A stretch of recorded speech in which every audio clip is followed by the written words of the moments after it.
talking to himself, and all he said is bleh. Fair enough. Fair enough. I can't say that I disagree. Oh, welcome to whoever it is that it shows up or is watching this after. Saturday. It's late again. It would be weird if I wasn't, though, wouldn't it? Wouldn't it be more weird? I think it would make people uncomfortable if I showed up on time.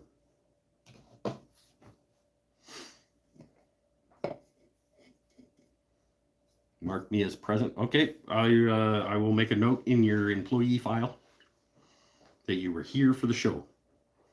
And you were you. I can't. I don't have security cams, so I can't guarantee that you're going to be here for the whole show. All I know, you're going to have to consistently say something throughout the entire show, so that I know that you were present. Hey, Todd Lajeunesse. Watching you turn makes me uncomfortable sometimes. Fair enough. Makes me uncomfortable sometimes too. Watching me do lots of stuff. It's one of the things that you learn when you are a content creator who makes things. There have been a lot of times where I've been watching back footage of stuff being like, huh? Do you want to show yourself doing that? Well, otherwise you didn't show yourself how that happened. And then I think about, should I have a disclaimer scroll by being like, don't do it like this? Yeah, it's hard. Doing shop renos. Got your wall built but not installed yet. So you got your wall built, just laying down, and you just got to like barn raise it.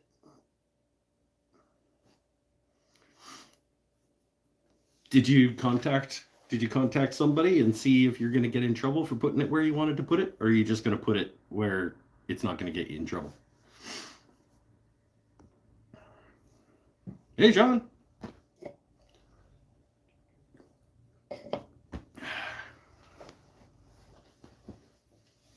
Are you wiring that wall? Is there power going to that wall as well? I imagine there has to be if you're putting a miter saw station against it. Is that still the plan? Was that ever the plan? I was under the impression that you were going to build a wall to build a miter saw station against. But maybe these were two different conversations we were happening. You were building a wall and a miter saw station somewhere. And I just conflated those two things.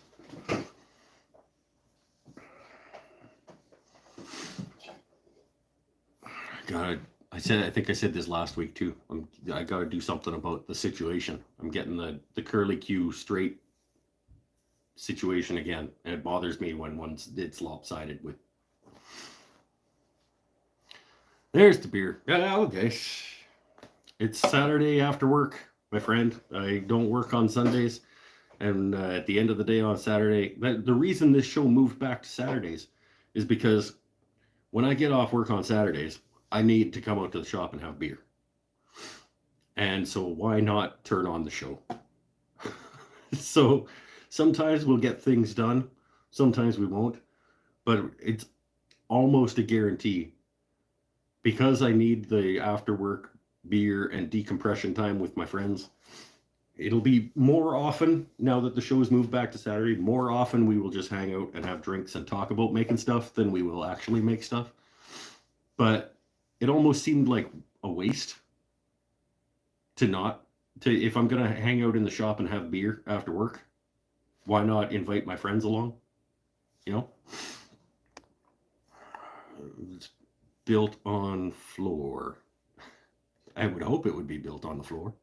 Oh, I get it. 39 inches is the requirement. There's a plug next to it. Run a power bar over. Possibly miter saw station on this wall. Yeah. Okay. So in my head, I had it correct. Putting in a new Festool inertia miter saw. Yeah. I don't think Chris is a well, he does want a domino, as we all want a domino. It's hard to justify Festool stuff that isn't a domino because all the rest of their stuff there are alternatives to that are less expensive. Um, like a Festool Capex, I understand that it's probably the best miter saw. But it went like we talked about with the planer situation. It's like it's hard to it can't be that much better. It can't the price difference can't be that much better. I I can't say for sure because I've never used one. But it'd be hard to justify. The domino, they're like it's the only thing that does that well. You have a domino clone that works fine. What is your domino clone? Because I know there are a few things that are Dominesque, but from all of the reviews and things that I've seen, it's like, well, this will get you most of the way. Like this will do mostly what a domino does, but there's like, again, I have no firsthand experience, but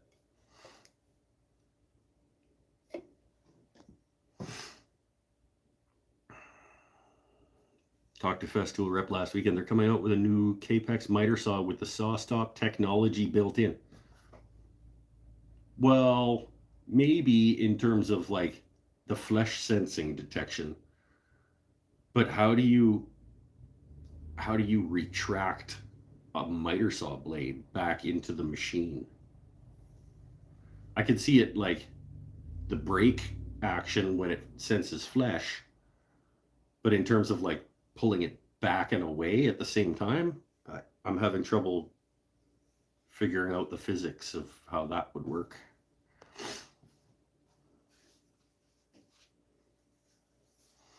Adam Luthi, welcome back, my friend. Mine is not Dominesque. It didn't come with leather and whips. Well, then, I mean, what's the point?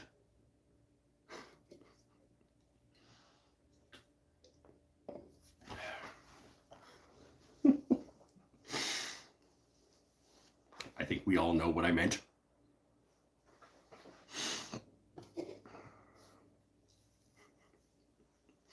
Well, no, what is seriously? I'm interested in what your domino clone is.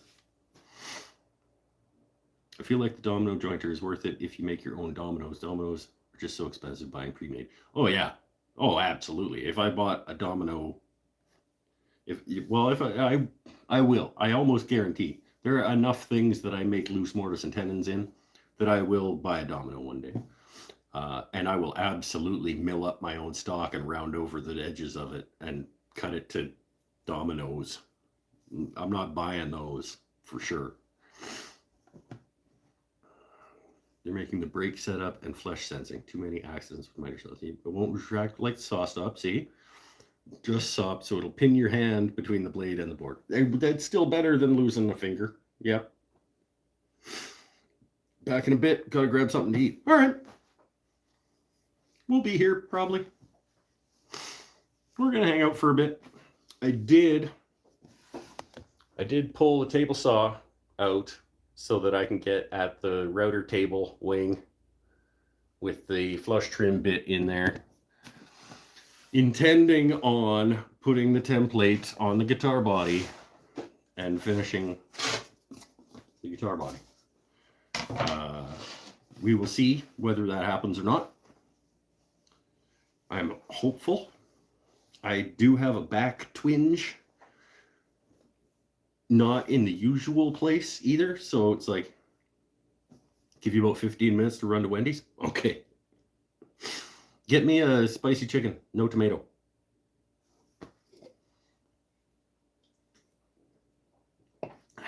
Hey, I can take some of that wood off you. Yeah, stop by. I'll sell it to you real cheap.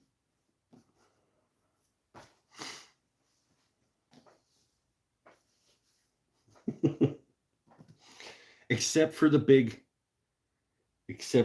slab of like figured maple. Can't sell you that one. But or my piece of canary wood. There are some pieces of wood that I can't sell you. But yeah, I mean, Popeye, not from Virginia. Well, then you don't want it real badly, do you?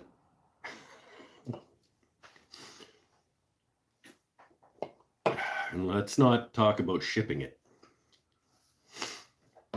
Because even if I gave it to you free, certainly would not be worth shipping it.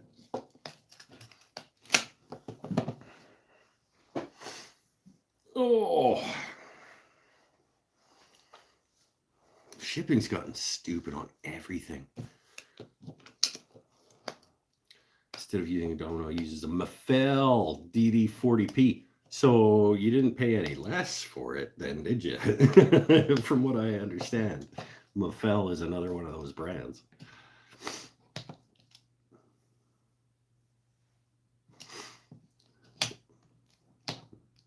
I wonder if Border and Customs would give you hell. If I tried to ship you a load of wood over there and didn't have any paperwork for it, yep, it would absolutely not go well. Not much. Yeah, see, I might as well have bought the Festool.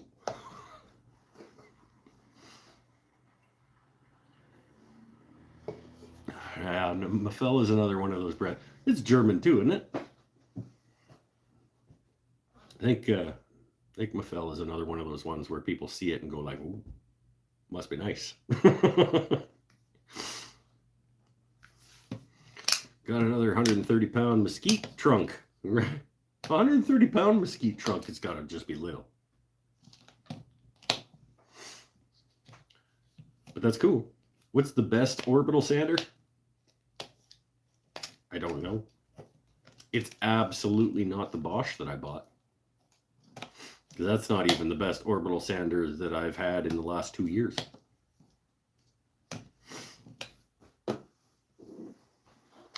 I think most people who have extensive experience with orbital sanders would say that either the Festool, is it the ETS 150?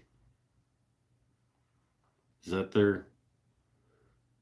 If you're just talking like the 5-inch, the standard 5-inch random orbital sander, I think the Festool ETS 150 is considered very highly, as is the what's the one that you bought, Paul?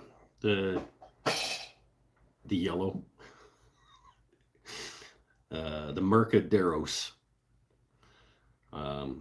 is another very highly thought of 5-inch random orbit sander. I think those probably are considered sort of the two standards by which random orbit sanders are measured. You get the ETS 125, which is the 5-inch. So is the 150 the 6? Or is the 150 a 5-inch with like a different spinny pattern? I don't know enough. But those kind of are like, when people talk about the best sander, Mirka and Festool kind of come at the top of the list.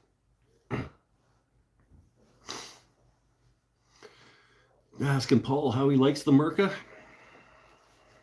Can't answer how much Paul likes the Mirka, but Paul can.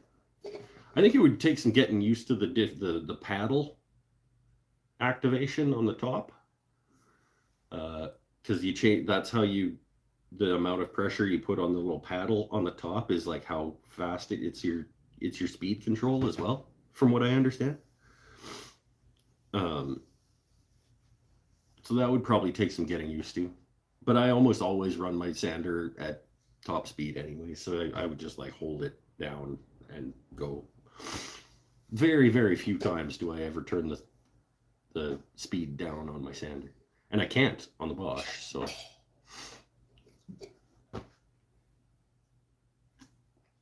I mean, does the price jump really make a difference?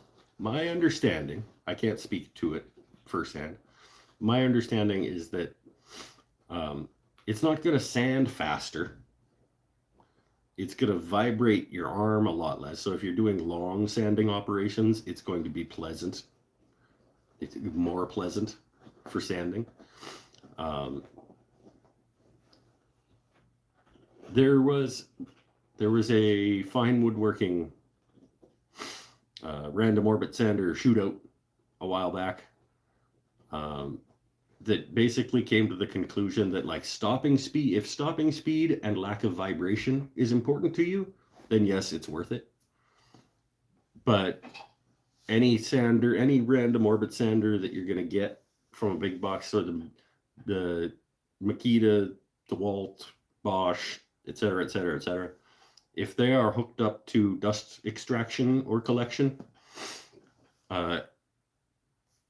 the actual physical action of removing material is not going to be that much different.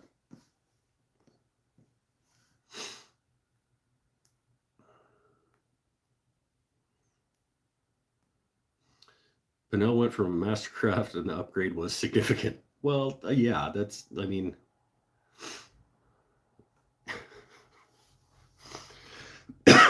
I ate McDonald's for breakfast every day, and then I started going to a nice restaurant instead. And it's better.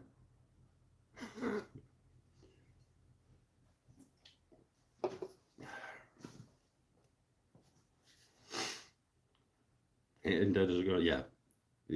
For long sanding operations, if you do a lot of sanding, I think it probably is. Because I can't sand for extended periods of time without taking a break and like letting my arm go back to not in that condition. So yeah, if you do a lot of sanding, it's more like I ate from the dumpster every day and then I went to a 5-star restaurant. Okay, that's fair. I don't call it Mastercraft dumpster food. It's certainly like garbage fast food though. Like there's not a lot of nutritional value in a Mastercraft. Usually spend about 4 hours to sand end grain cutting boards. Oh, that hurt just thinking about it. I think if you're making end grain cutting boards, I think you'd be better off spending Festool or Mirka money on a drum sander, my friend.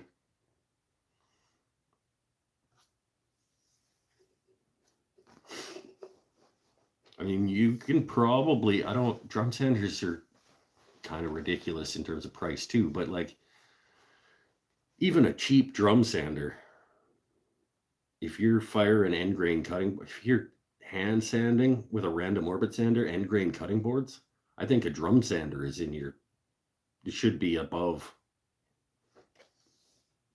a random orbit sander on your list. I was Supermax 1938. Yeah. See, yeah, that's where you need to be looking.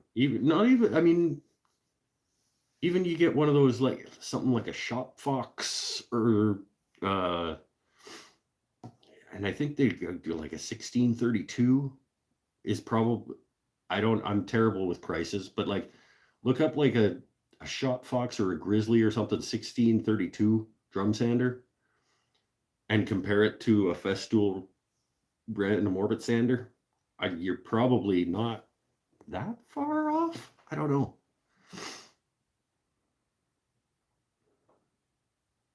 Only buy Mastercraft hand tools. Yeah, yep. Lifetime warranty is good. Those are my wrenches. My wrenches and mechanic-y type tools are all Mastercrafts. And I mean, for stuff that who cares if it'll do the job well, or if it'll do the job, it'll do the job. Like, vice grips and pliers and channel locks and stuff like that. Sure. My drill press is Mastercraft. I started with Mastercraft stuff. My Mastercraft drill press is still going strong. All my screwdrivers are all Mastercraft. I got a bunch of Mastercraft clamps. Yeah, I mean, if it will apply pressure like this, who cares what the name is on it? You know? Yeah. Anything's got to be better than what I'm doing now. Yeah, 4 hours to sand an end grain cutting board? That's stupid. Stop doing that. If you're thinking about going like, what's the best random orbit sander route? Look at what's the least good drum sander route instead. Not least good. Anybody that makes a drum sander, it's gonna be better than, for what you're doing, it'll be better than the best random orbit sander, I would say.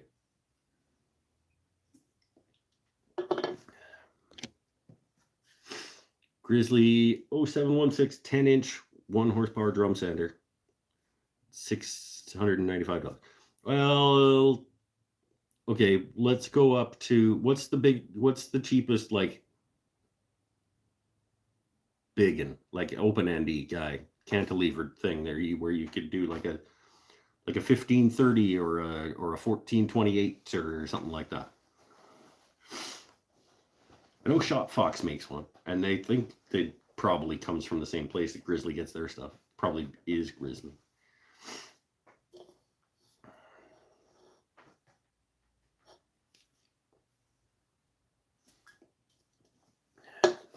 Beer. Oh, back. Yeah, I don't know, guys.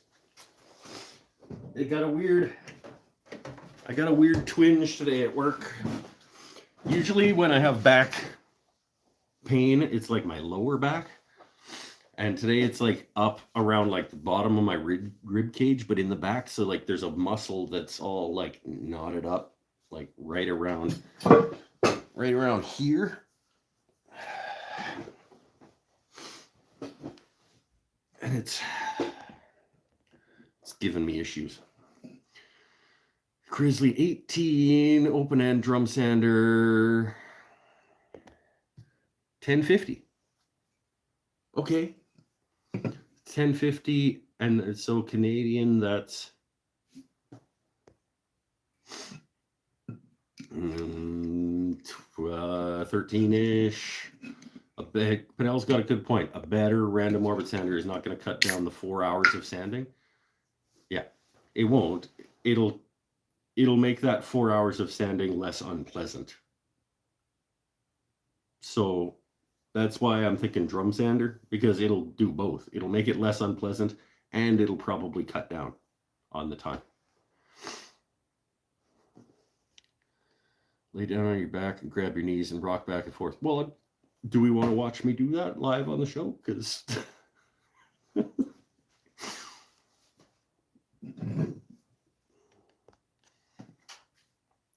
that's $800 less than I paid for my Supermax with my Rockler employee discount.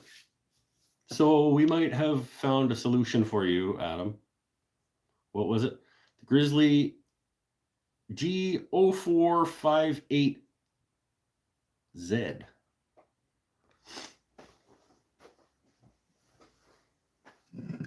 Might be worth looking at. Do it on the workbench. I could. My workbench is relatively clear. I probably could. But I don't know if, like, I don't know if I want the show can go off the rails in certain directions. But like watching me try to get a knot out of my back for a while on my workbench doesn't really sound like a direction I want the show to go. Have to summon Bennett to go help him to get back up if he tries that.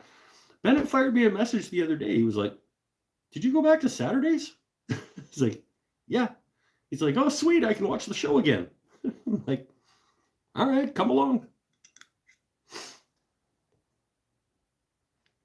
Got it written down. Thanks, guys. All right, yeah, have a look. I mean, look around. I think drum sander, however much you can pony up for a drum sander is going to be a better situation for you doing end grain cutting boards than what's the best random orbit sander. We'll turn the other way. Oh, no, you won't. You'll watch.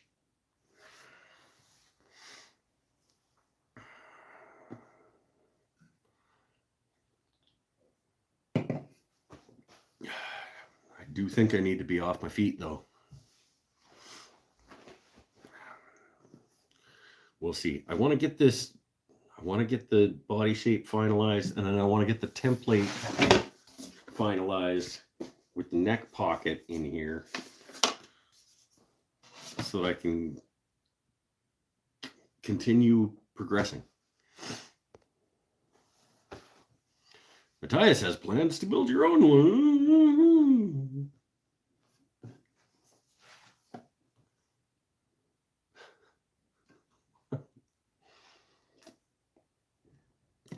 Belt sander 60 grit. There we go. Fearsome's here. Belt sander 60 grit. Just if you want it to stay flat, though, you can get it done with that. Because you even end grain, you're not going to put huge gouges in it. You try to keep the belt sander flat. Go get a drum sander, my friend. If you're doing a lot, if you're pissed off because you do a lot of end grain cutting boards and you're sick of sanding, the drum sander's the answer.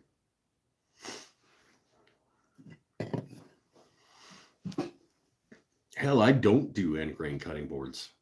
And if I had space, drum sander would probably be before upgrading just about anything else in my shop. And just because A, I hate sanding, and B, I don't hate sanding. I hate sanding for long periods of time. Did I just lie? Would I get a drum sander before upgrading anything else in my shop if I had the room? No, I did lie. I think I would upgrade my jointer to like a full floor standing, big, like long bed jointer if I had the room before I got a drum sander. But not much else. Would I get an 18-inch bandsaw before a drum sander? If I had if I doubled my shop capacity, if I had a 2-car garage instead of a 1-car garage.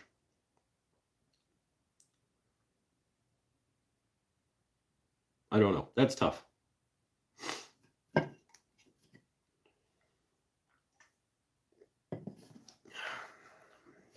Maybe. It would be right near the top of the list anyway.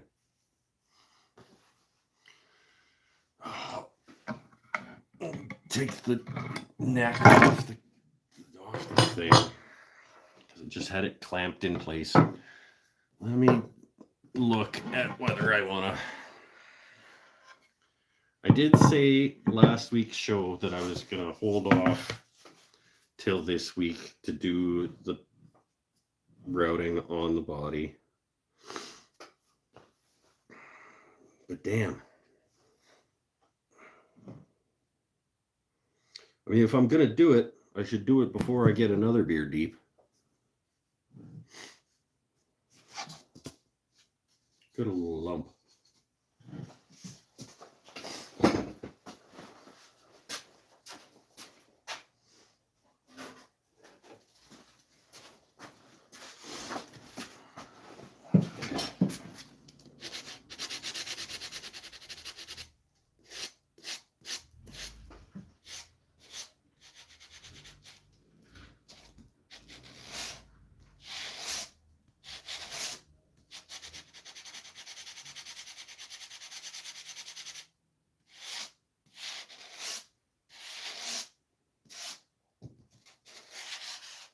This is probably riveting.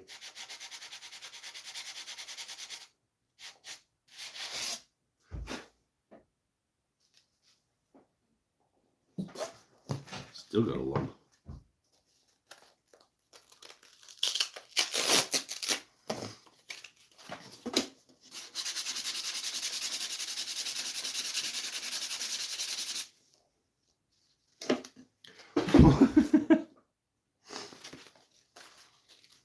have two. One is manageable 3-inch wide, then an unmanageable 4-inch. What? What's manageable 3-inch wide? What are we talking about?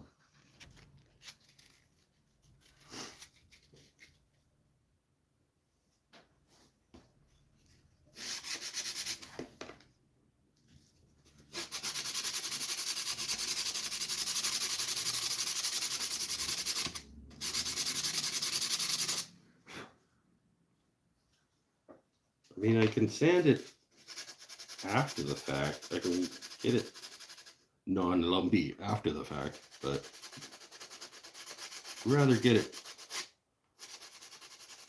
so that I only have to smooth and not shape after it's pattern routed. There we go. No more lump.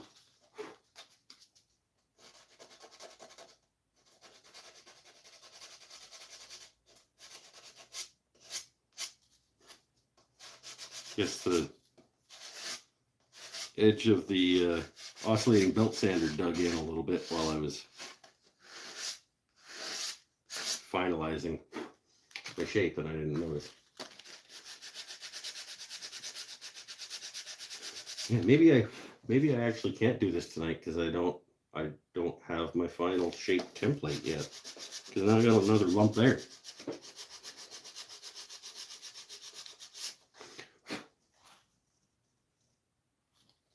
It's fine.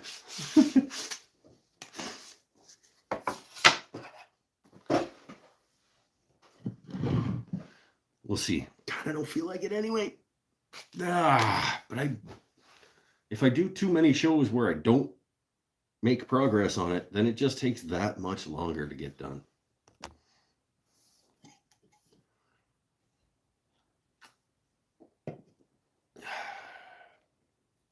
Working on a guitar for a guy.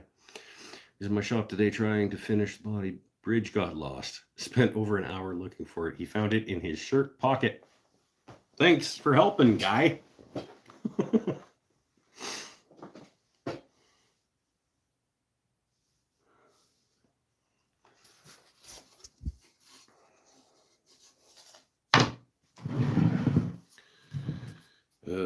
Let's.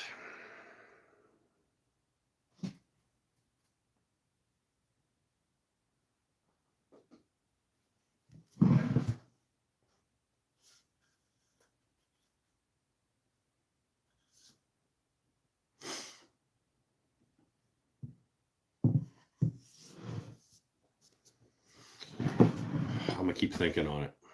I do want to get it done so that it is final shape and I can move forward.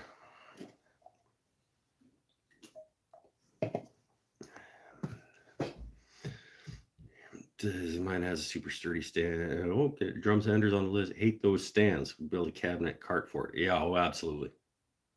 And they're just such a wasteful space, you know, like just this big open stand that you just build a box with a drawers or doors or something on it to put it on. Yeah, absolutely. Did you put a cap and bottom on the body? No. I put a top on it. You've been here the whole time. You know how, like, I had the body. I resawed a bunch off it, and now I've got a Spalted maple top on it.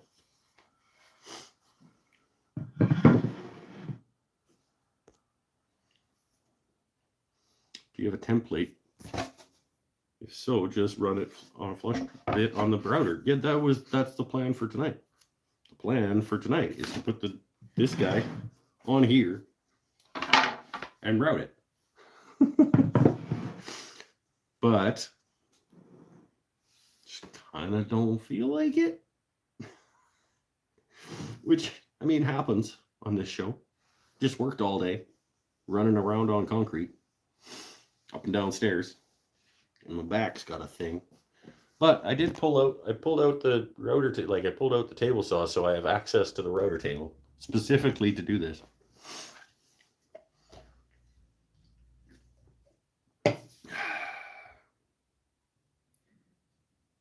Let's do it.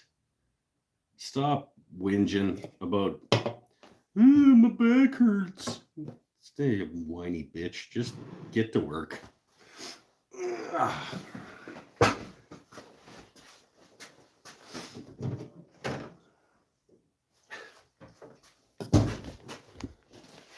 Let's go like that.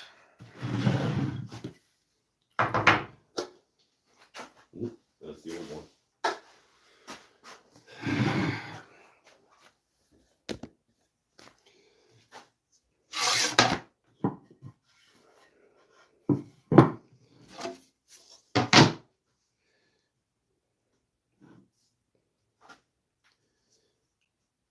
So we cut this out. We traced the template on and rough cut it out. Was that 2 weeks ago, guys?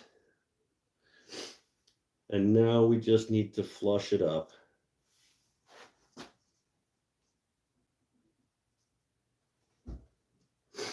And that's where it'll go.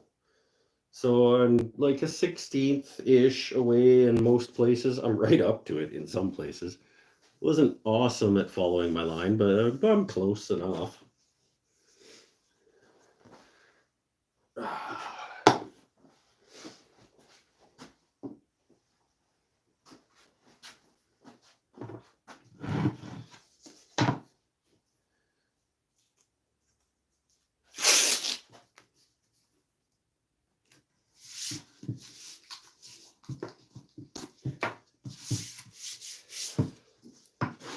Close enough that shouldn't have too many difficulties.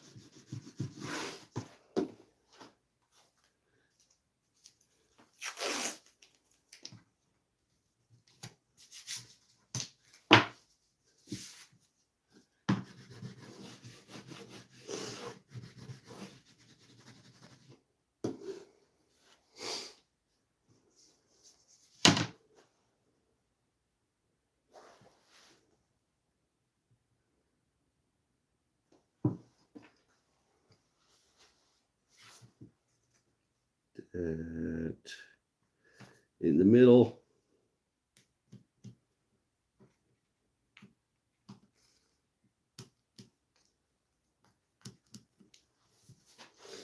that is in the middle there.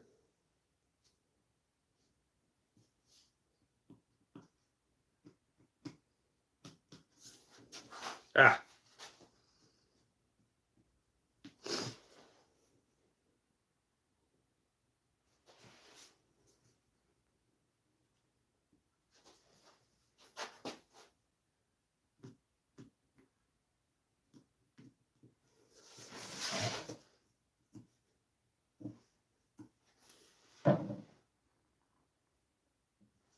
Oh, what the hell?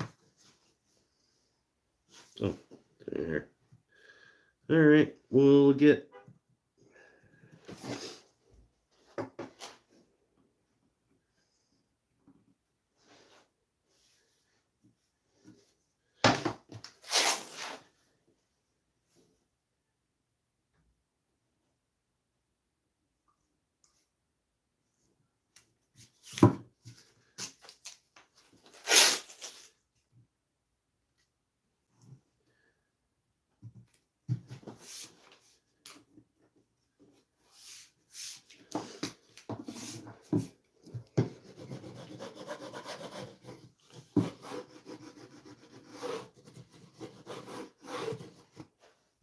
Go.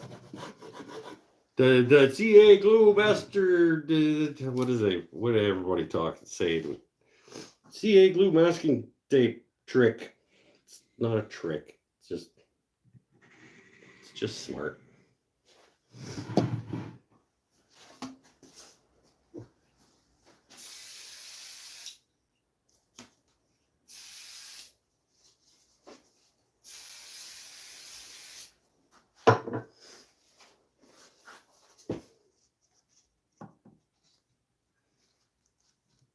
Get it on there quick before it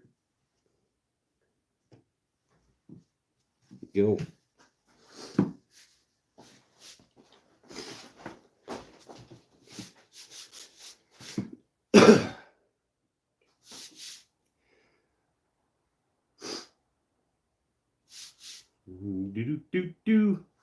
Spagnolo invented it like he invented the end grain cutting board. No, I think it was Ben Crow at Crimson Guitars that gets to take credit for this particular one. But yeah, I understand your Spagnolo gets credit for a lot of things, doesn't he?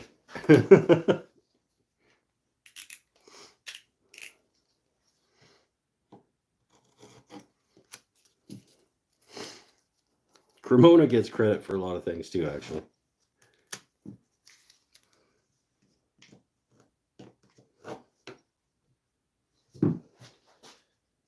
But I think in terms of the masking tape super glue to attach a template situation,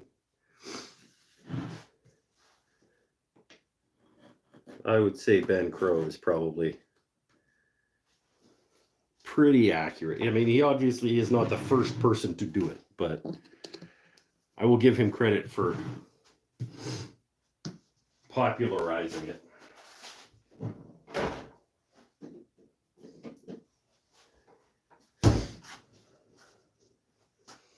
And we were talking last week about routing against the grain and how some of the times if you're doing this, if you're going all the way around something, you are going to be going in the wrong direction and stuff like that. So we'll go over it again. Do not want to be taken off too much at a time. I have far too much meat right in through here to be doing that in one pass. So when I'm coming through here, and I'm going into end grain there too. So I'm going to be going really, really slow and taking small nibbles. This spot right here at the tip of the horn of the guitar is not only going into end grain, but it's going into end grain. The end grain of the spalted maple right here is going to be going into end grain, and I believe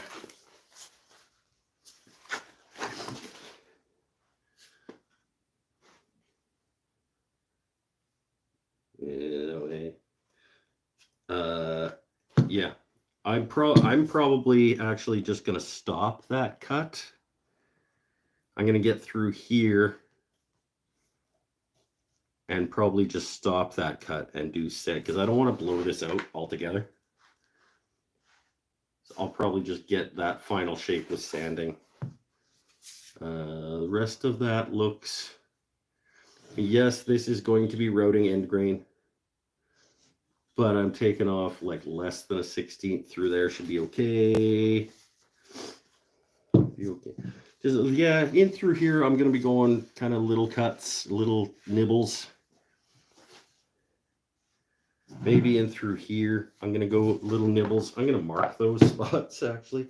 Okay, I'm going to stop. Don't cut there. Little nibbles through here. Little nibbles through here. And through here. Just to like remind myself as it's on the router table, like if once I get to this area, I need to be going slow and steady and careful. Probably around here too. And this, I'm just going to put a big X. Stop there.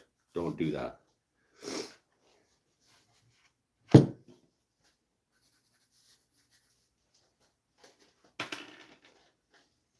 Blackwing 602. In case you're wondering. It's a fantastic pencil. So this is the festool of pencils. Okay. Ugh.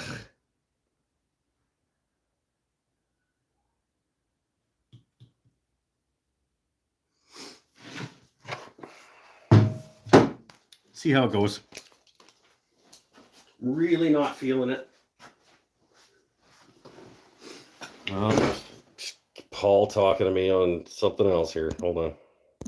Gotta do my do not disturb.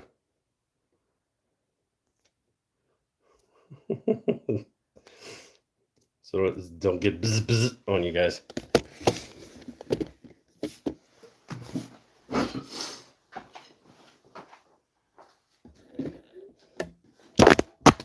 Bye. Bye, you guys.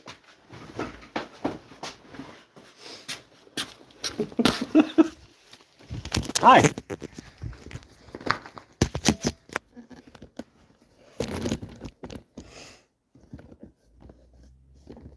Get you a little steadier.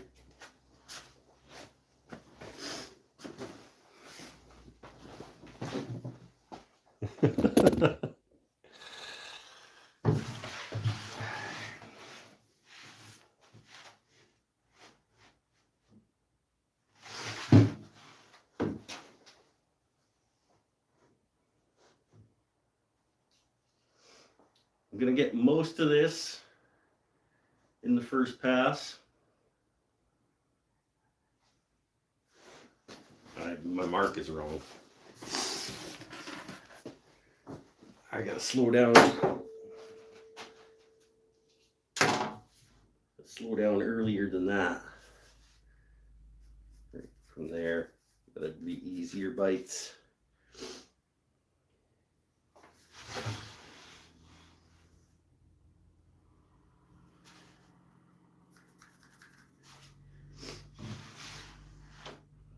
That's fine.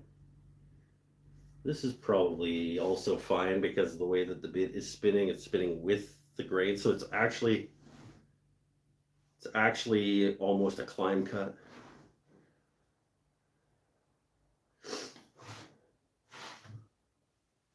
That's not great.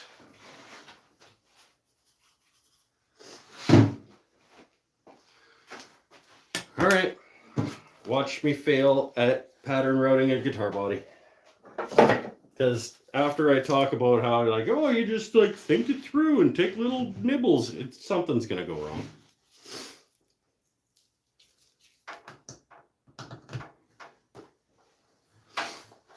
Ready?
Shouldn't have to say loud noises for shop vac because routers are stupid loud.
So right at the end there, that's fucking rad. In a spot that I did not have marked,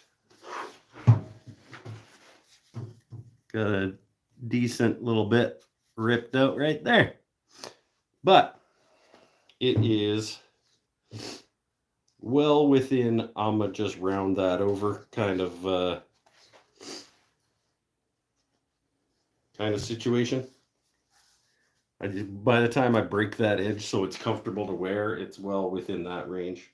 Not awesome, but oh, I'm not flush up there. Hold on.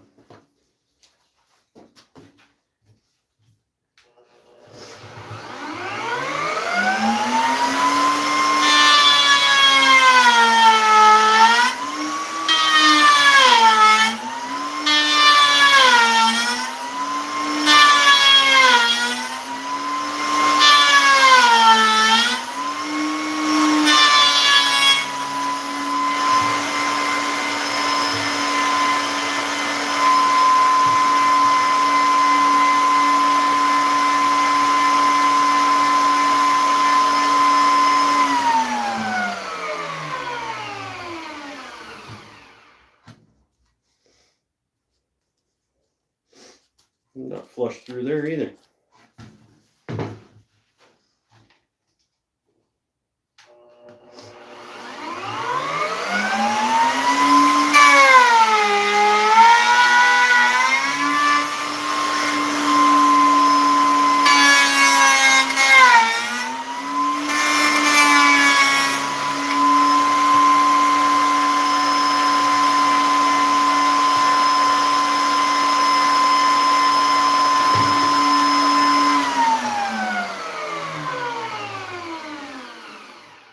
There we go.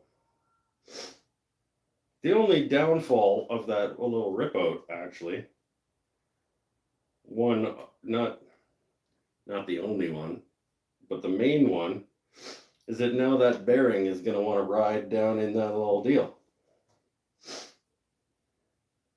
when I take the template off. Sweet!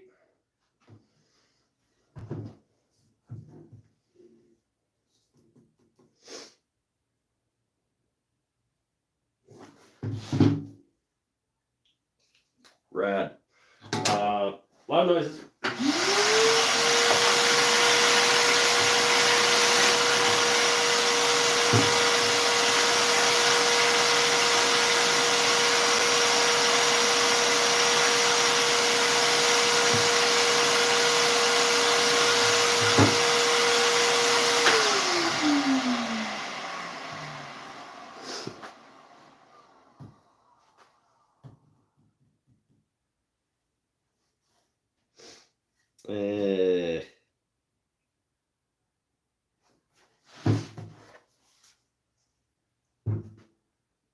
You know what I'm going to do? I know what I'm going to do. And I'm going to tell you guys. What I'm going to do is I'm going to go buy the damn router bit. The top bearing router bit. That I keep talking about the fact that I don't have. Because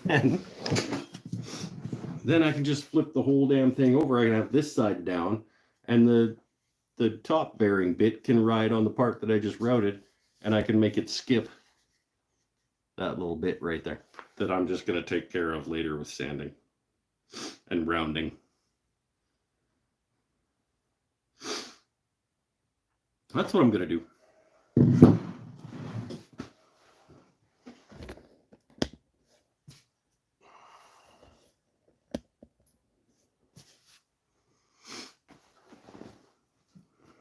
I would never route a body like that.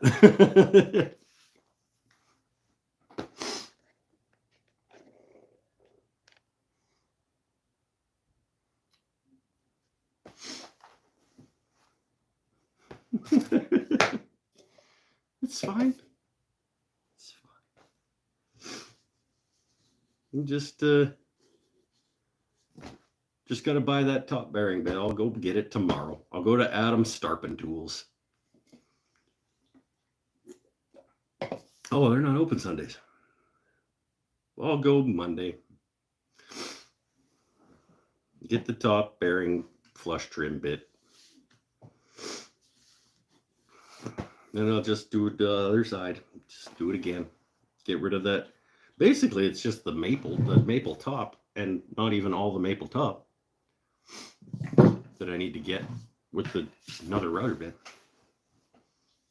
And if I would not have, just for the record, if I would have not gotten that gash right there, I could just raise that router bit and take the template off and then route around, use what I just did to be the new template.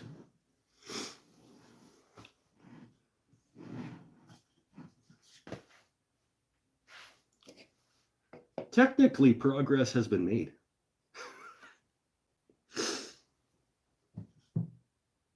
Technically, progress has been made.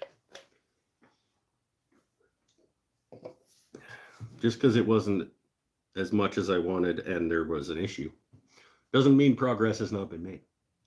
And it's not really that deep. That gash, it looks worse than it is. It's like a 16th deep right there. I did have that bearing.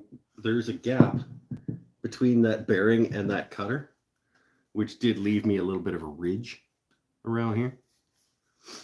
But I can just like that off. And it's all getting sanded eventually anyway. It's fine. It's fine.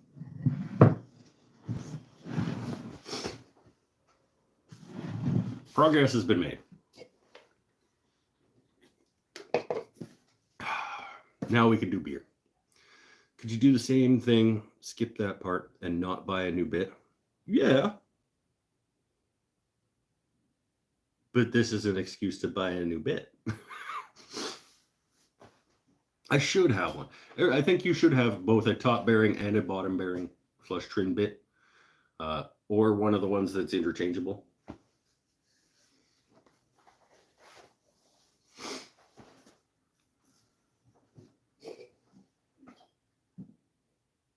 And so now this is my excuse to go get one.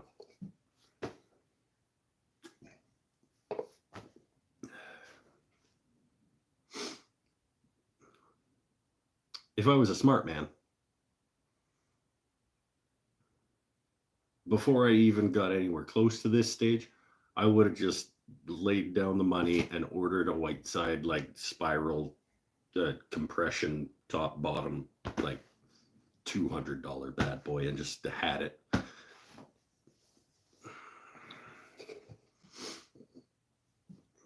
Because it's going to happen.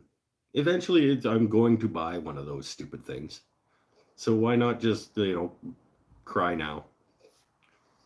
Is it heavy or light? It looks like a back spasm. It's actually, it is heavy for how big it is, but it's quite small. Like, it's almost 3/4 guitar size. Like, it's a really small body. So it's not as heavy as, it's not nearly as heavy as my first one. And it'll be heavy enough that the neck won't dive, but not so heavy that you're going to hate wearing it, I think. That was the idea. I was thinking about doing some weight relief in the body before I put the top on it, but then I realized just how small this body is compared to like normal guitars.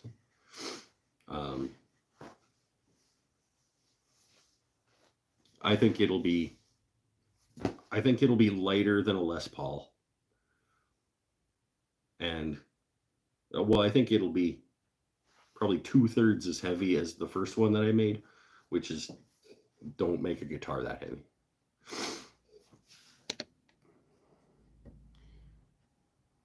Hey, Paul, you don't need that many. I'll send you my address and help you with it. Oh, it's got 4 or 5 of each. Upcut or up top bearing, bottom bearing.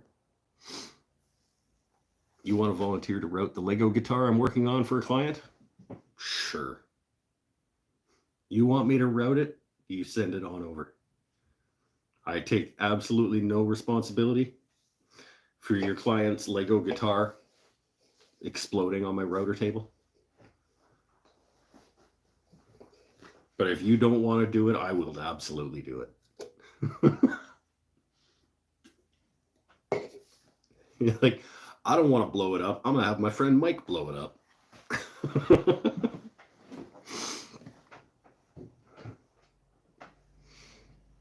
Because I think it will. I think even in epoxying all those little bricks together, there's a lot of air gaps, and in Lego, I'm concerned for that. Maybe not. I have some concerns. I hope it turns out cool, but I have some concerns. Talked him into letting me inlay a 1/2 inch thick piece of maple in the back to ease on string tension. It's a good start.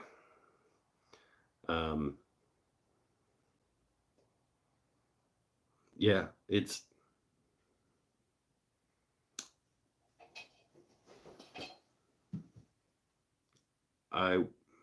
what are you gonna put the what kind of bridge is going in it? Like, you can't put a bridge into Lego.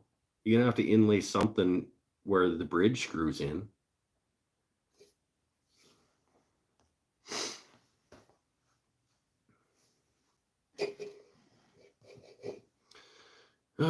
Sam Stanley, new name maybe. Sorry if you've been here before and I just don't remember you. What kind of pickups do you plan on using? It's awesome design, by the way. It has a Les Paul look. It's based on my first guitar, which was based on a Les Paul. This particular guitar is only going to have one pickup. It's going to be a humbucker pickup. It's going in right over those knots, right there. And the jury is still out on what particular pickup it will be. I have a few options to pick between. It might end up being the Seymour Duncan 59. I want it to be. The idea is that this is a rhythm guitar player's guitar. It is not going to have knobs and switches. Well, it'll have 2 knobs, but a rhythm guitar player does not need to be switching between pickups and doing fancy pants things. A relatively versatile humbucker pickup is what's going in it.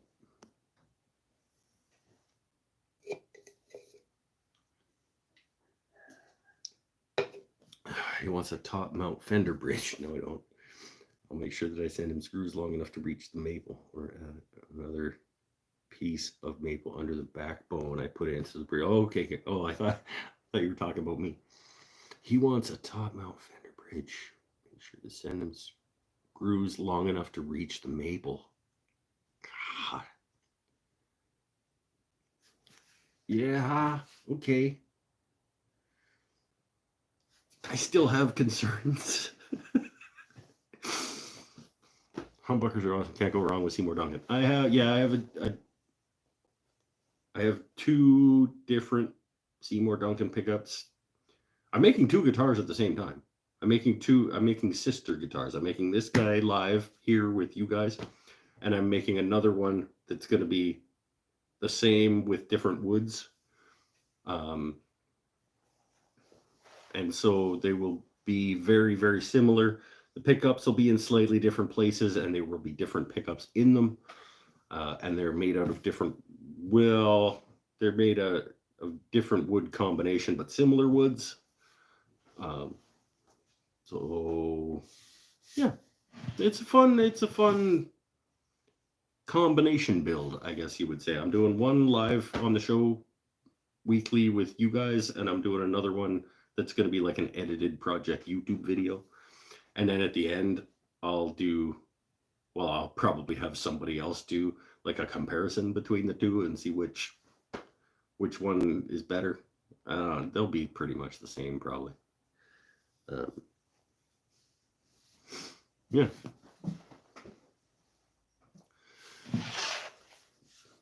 This one is, in case you actually are new and you haven't seen what's going on with this guitar. Put our shop stool back together, sort of. This is a, you can't see the back. I'm going to take the template off the back so people can see it.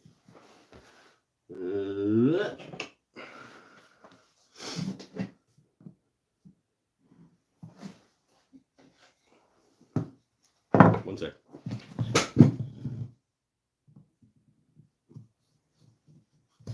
Yeah.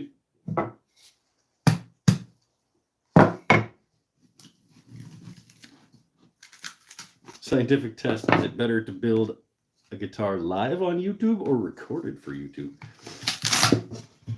Which gives you better results, doing it live in front of people or recording it so that people aren't watching you do it live?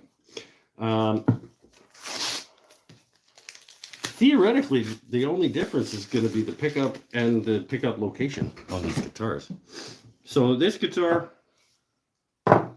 is a book-matched spalted maple top on a Purple Heart and maple body with a Purple Heart and maple neck, which is going to go hopefully line up like that.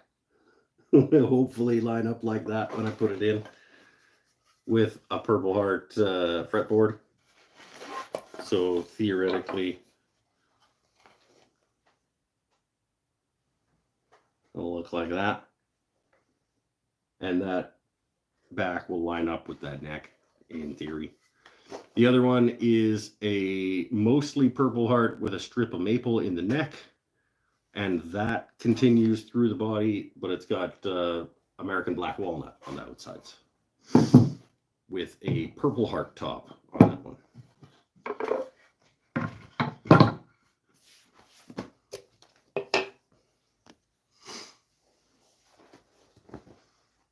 Live is more entertaining. Yeah, maybe. You don't know. You haven't seen the edited one yet. Watch several of Ben Crow's live builds. He makes it look easy. Well, I mean, I could do a live build if I had all of my templates ready to go, all of my tools ready to go, and a factory to access, and a camera person. I think I could make a guitar in 12 hours too. Or 9, or whatever. If it was just like cutting out, routing to the template, dropping stuff in it, dropping electronics in it, I could probably do that. I challenge you, Ben Crow. Can you imagine? I'm gonna do my 4th guitar, because this is number 2 and 3. I'm gonna do my 4th guitar as a challenge to Ben Crow.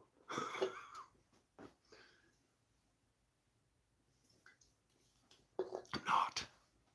Beer.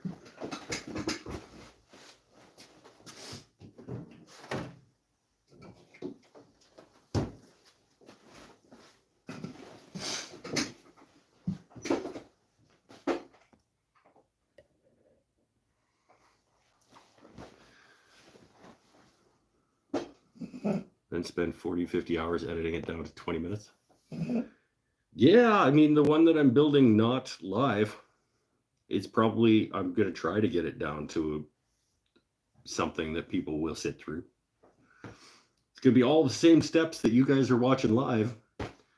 It's just, yeah, hopefully edited down. 20 would be okay.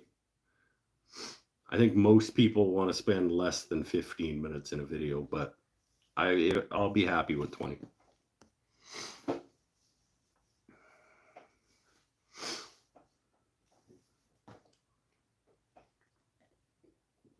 I'm done with Crimson Guitars. Their response to my guitar issue during GGBO left bad taste in your mouth.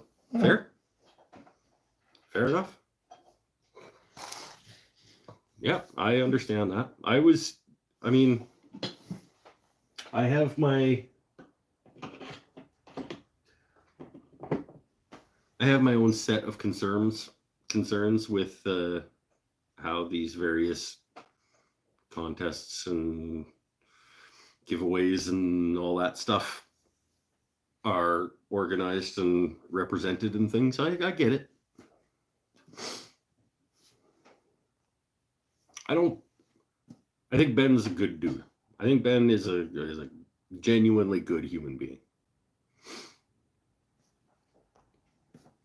And he's running a business, and I understand that. So when are you gonna woodwork full time? I don't think I ever probably will. I don't want. I like that this is fun for me. I like making money off of it. I like selling things and doing commissions and making things to sell and having it be part of my income. I don't want to think. I don't think I want to make it my exclusive income, because I think I would lose a lot of like being able to do what I want to do next. I think I want it to still be fun for me. I don't want to lose my love of doing it and enjoying myself out here. And if it was like, I need to get this done to pay the bills, and I need to get this done and out the door so I can start the next thing to keep paying the bills, I don't think I would enjoy it. And I don't want to not enjoy it.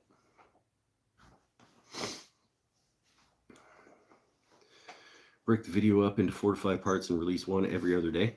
Well, I already have a 5-part guitar build series on my channel, which was my first guitar.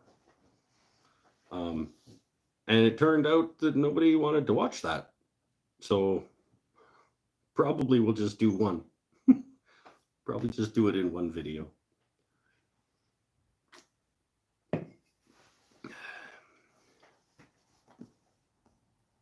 Don't turn it into a job. Yeah, I don't.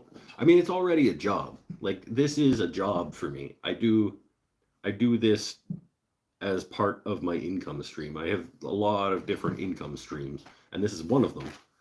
But I don't want it to be my exclusive income stream, because then it would get stressful and I wouldn't like it. I'd be just churning.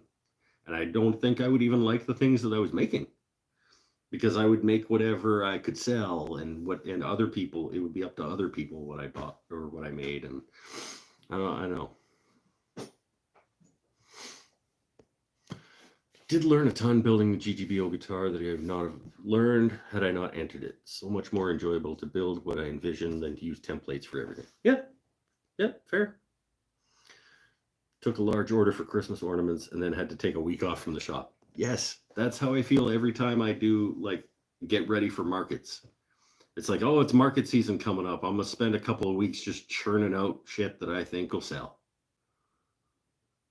Yay, you know?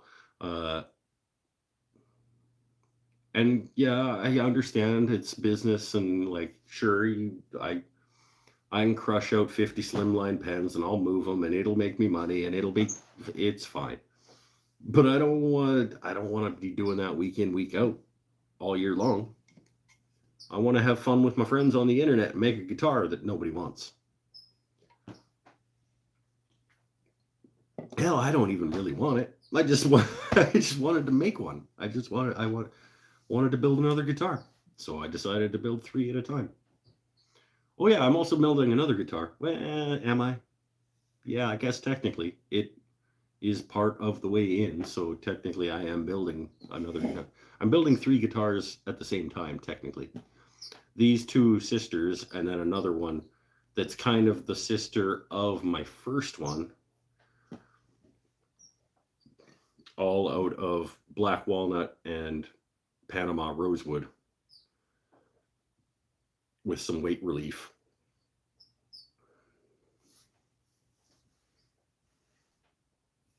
And the first one's name was Dawn, and this one's name is going to be Dusk. Get it?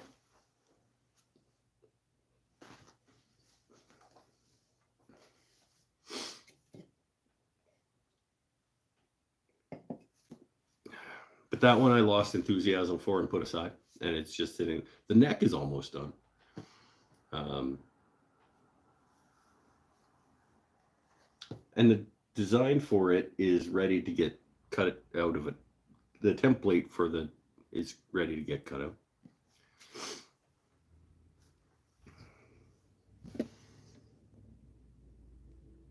I get another almost 50% of your income doing woodworking, but I do things other than just guitars.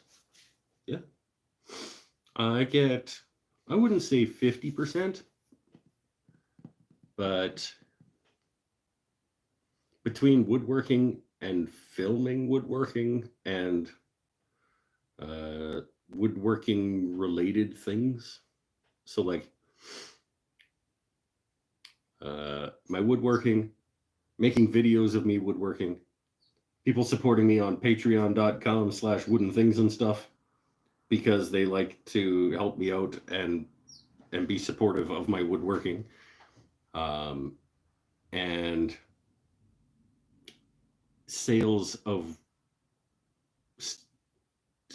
ancillary thing, coasters and calendars. I don't know if you know this, but I'm a calendar.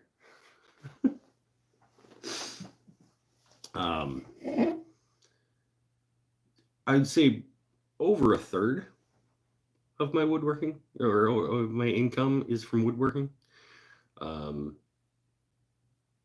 And probably another 10-15% on like freelance writing and freelance photography and other artsy jobs. And that leaves what, 45% or whatever that's like my day job, which is at an arts collective. So yeah, I'm in pretty good I'm in a pretty good happy place right now with my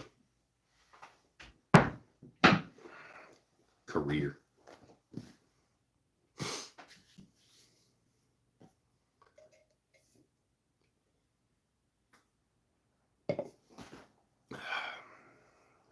I don't think I ever want to go back to just having a single job. I like having bits of income from a lot of things I enjoy, because then none of it, I don't have to rely too heavily on any individual thing, because they'll all just sort of balance each other out. And if I enjoy all of them, and they all, if this income goes down and this one goes up and it all just balances itself out and keeps me at a decent level, I'm happy with that. It's like, oh no, I didn't sell anything this month, but I got a freelance photography job, or I got a freelance writing job, or, whatever. And also, Penel, it's a good point. The corporate sponsors, I also, I forgot to mention all the corporate sponsorships that help keep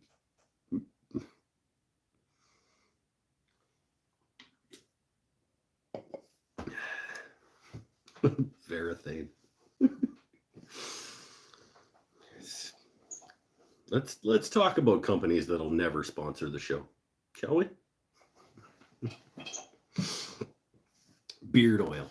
No, I don't use beard oil, so it would be weird to get sponsored by a beard oil company. My boy Jax is sponsored by a beard oil company down in Australia.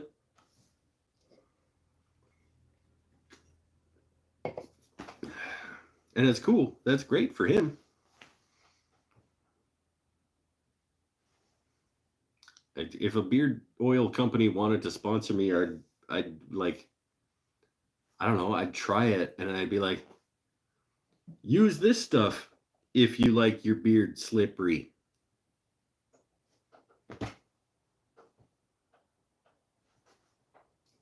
I don't know. Use the Custom Creations liquid wax on your beard. It probably would make a decent, if I wanted to enter one of those contests where you like made designs, like do like a some kind of situation and put some custom wax in there, or make like curly cues or whatever with my mustache. It'd be, custom wax, I think, would probably work for that. Can't really see it too well, but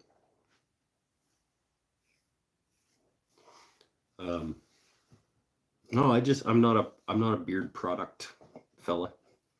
I use a brush and soap.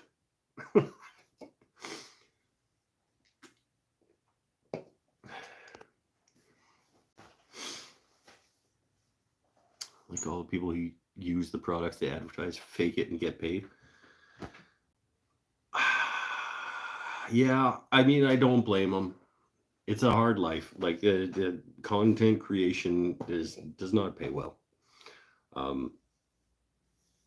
If you want to pretend like you play a mobile video game that's like RPG Legends of whatever, and they want to pay you to say that, I mean, sure, whatever.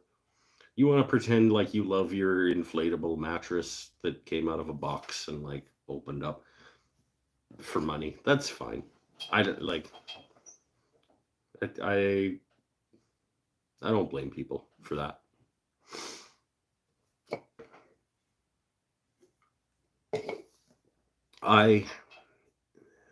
I would rather not. If I wanted to try and make, that's one of the things, I would probably have to do that shit. If I tried to make woodworking my full-time job, I would probably have to do that shit. That's one of the reasons I don't want to, is because it'd be super stressful and I wouldn't love what I do anymore. Part of why I wouldn't love what I did anymore is because when the Chronicles of Legends of RPG came calling to get me to shill their thing, I'd have to say yes because of my business model, and I don't have to do that. I can tell you that I don't like my Bosch sander. And if Bosch came and said, like, why did you say that? I'd say because I don't like their sander. But then nobody's paying me to say anything about their tools.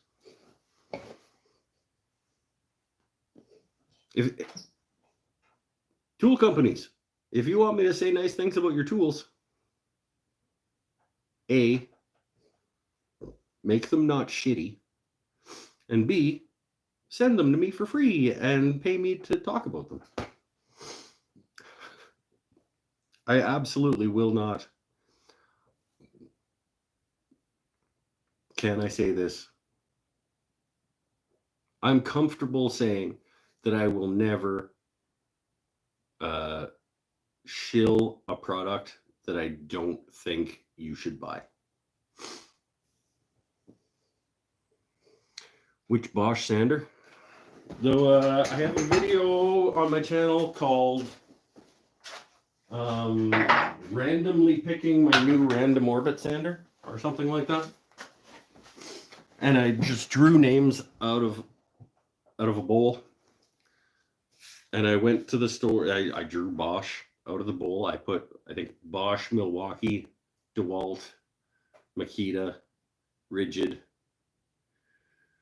all the main sort of big box store sander brands. And I pulled Bosch out of the bowl, and I went and found the only Bosch sander that I could find.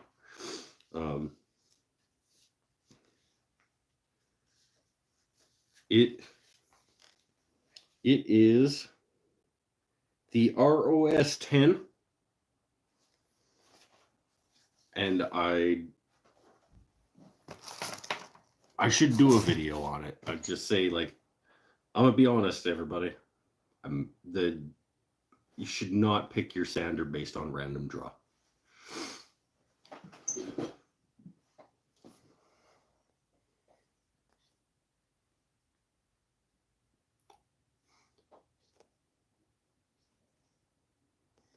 You like your Bosch sander?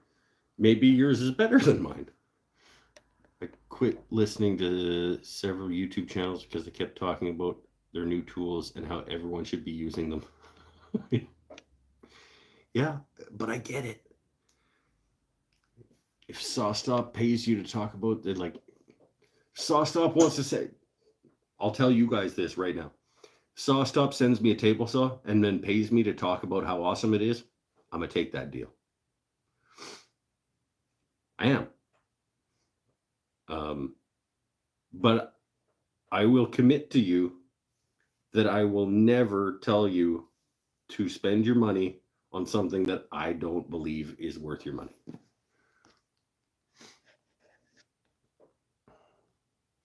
Totally agree. One particular channel don't follow anymore because constant need to push his own planes and planes he's helped develop.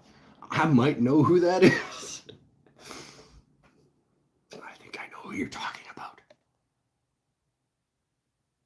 What can go wrong with a random orbit sander? It's just, there are a few things. Okay, let's do a quick, if I do a video, this is what I'll tell people. It's too tall. The center of gravity of the situation is too high above the work, and it doesn't feel like I have good control. Like the DeWalt, it actually was only about a half-inch shorter, but the makeup of it is such that the center of gravity is way lower and it feels better. It vibrates. In the video that I did on this, I was like, wow, it vibrates way less than the DeWalt did, but that's hard to compare because my DeWalt's 5 years old. So that's not really a fair comparison. It's no better, really. It's the whatever it's called, the scratch pattern, the randomness of the random orbit sander is such that it's not good. It slows the patternness of it slows based on how quickly you move. So when you're going slow like you're supposed to, its pattern goes slow, if you know what I mean, and that's not great. And because it's not a variable speed, which I was like, well, I never change the speed on my sanding anyway. Because it's not a variable speed, you can't adjust that. Like if that was the case on my DeWalt that I replaced with this, I would just turn the speed up and it would, but I can't with this. So I was under the same impression. I was like, any of them will be fine. They'll do what they're supposed to do. And I guess technically it does do what it's supposed to do. It just doesn't do it anywhere near as well as the equivalent one from the yellow company that I replaced this one with. Or that I replaced with this one.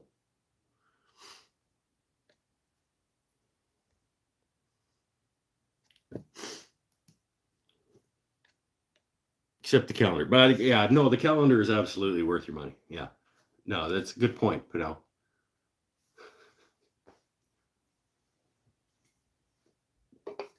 That's a good point. I should absolutely. And the coasters. And the coasters.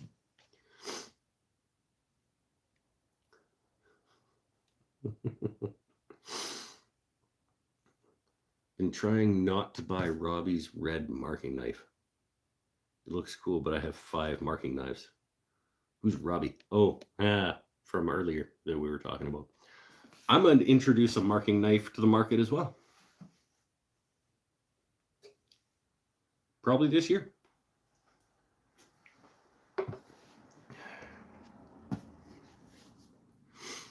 got the Bosch GET655N. It works great. Ooh, I don't know that one. And the new one from 3M looks pretty nice. That's a paddle one too, right? It's got the pressure plate type thing on the top, like the Mirka.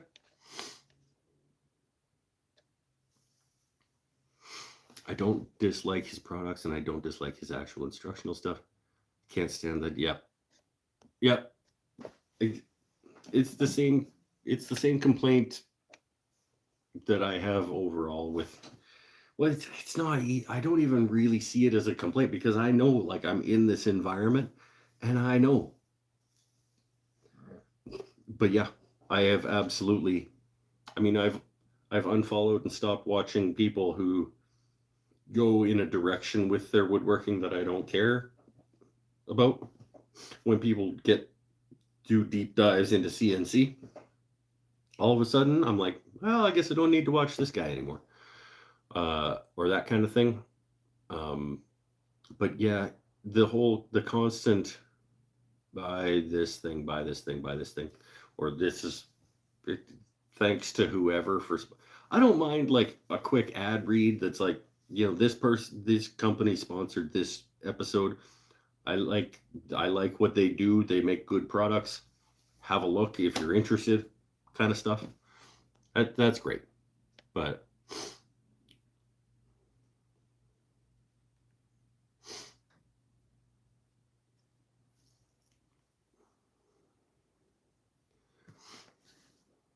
stayed away from Wood River stuff anyway. Same as Bench Dog planes. They're a nice middle place for value, but I'm decided on my planes. I agree. I think the nice middle ground for planes means that you're compromising and you're going to want to upgrade. So why?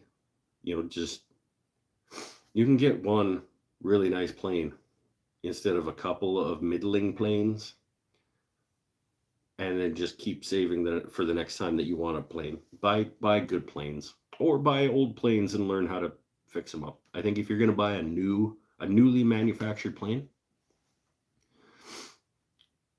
go Veritas Lie-Nielsen. Buy something well made here in North America by people who care about that product instead of coming off in a factory assembly floor.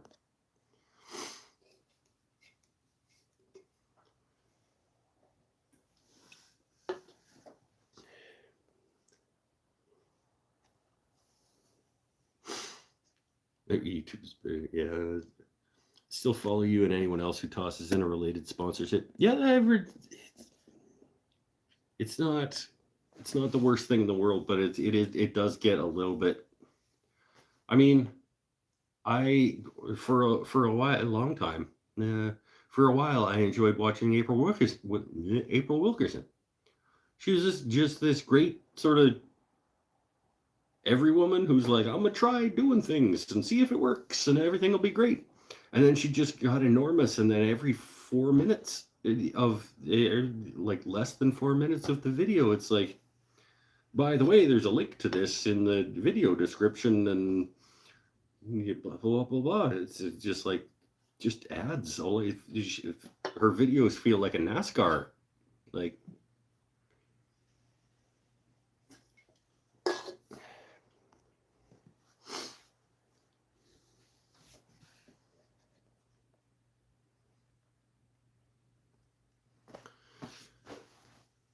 Headed to bed. All right, Adam, thanks for coming by, my friend. We're probably gonna wrap this up anyway. I don't need to go off about what how YouTube is wrecking the world. One more beer. Or how much YouTubers are turning me off based on how they're doing the things. It's fine. You find your audience finds you. And then they either stick around or they leave based on what you do. That's how it is. Once they get multiple 2,000 square foot shops, they lose their appeal to the common viewer. It's a good point.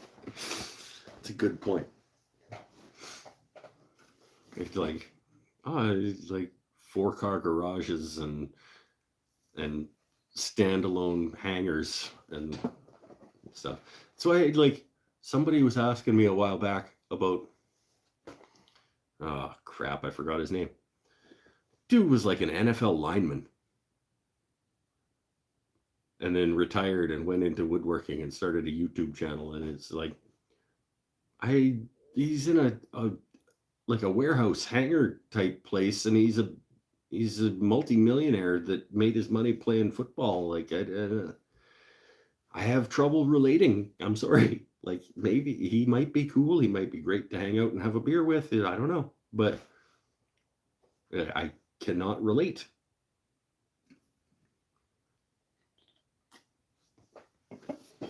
there needs to be like a connection between you and the viewer, or the viewer and the person doing the producing.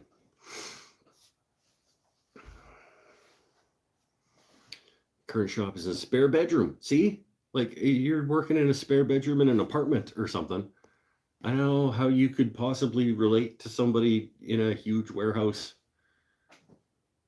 making millions of dollars from having millions of dollars in the bank.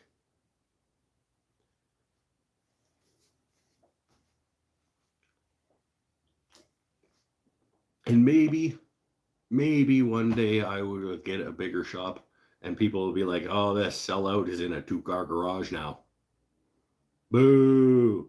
You bought a saw stop. Boo. You know, maybe. And to each their own. Does he do mostly epoxy river tables in Pennsylvania? I think he is in Pennsylvania. I don't actually know what he does. Like I said, I can't. I tried watching a couple of times, and because the reason it came up is because somebody was asking me like, how can you like not watch that guy? I'm like, well, I tried a couple of times, and I just couldn't connect because there's nothing to connect.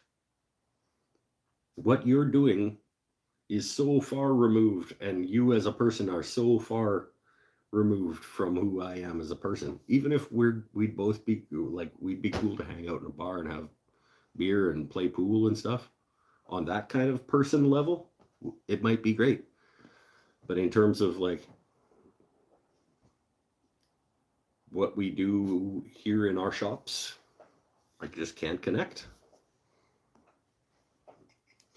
Oh, sorry, I'm late for the party. Intentional gains. Think that's.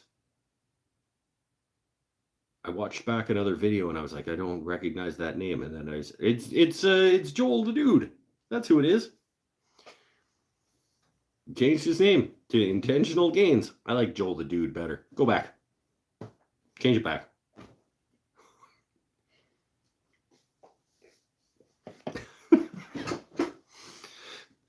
Discussing parasocial relationships. No, we're discussing YouTubers that we just can't connect with, and the business of content creation and sellouts and marketing, and it went in that direction again. It wasn't on purpose.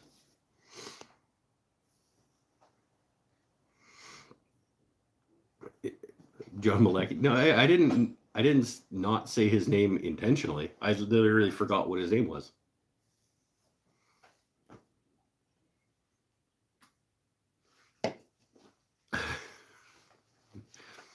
I won't intentionally not say somebody's name. I say Matthias Wandel on the show all the time. If there's anybody whose name I was gonna not say on purpose, it would be him.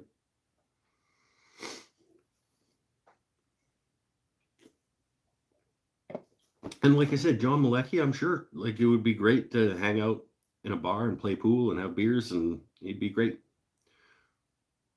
But I can't watch his show because he's a multimillionaire in a multi-million-dollar shop with a camera crew and a staff and stuff, and it's like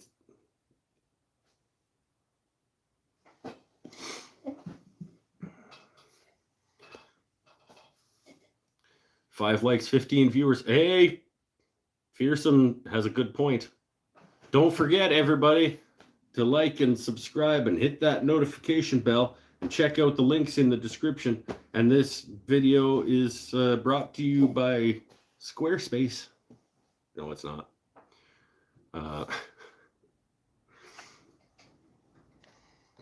Starting to dislike Izzy Swan also. I can understand that. He has shifted things in a businessy direction. We all have to make a living. I get it. But he's not the same dude that we all fell in love with. And one day I won't be either, guys. Honestly, like we all change and grow and develop. And I won't be the same guy that you guys fell in love with. You won't be the same people I fell in love with. People cross paths, and you know, the world is a place of connections and disconnections, and just don't be assholes to each other and hang out anytime you want.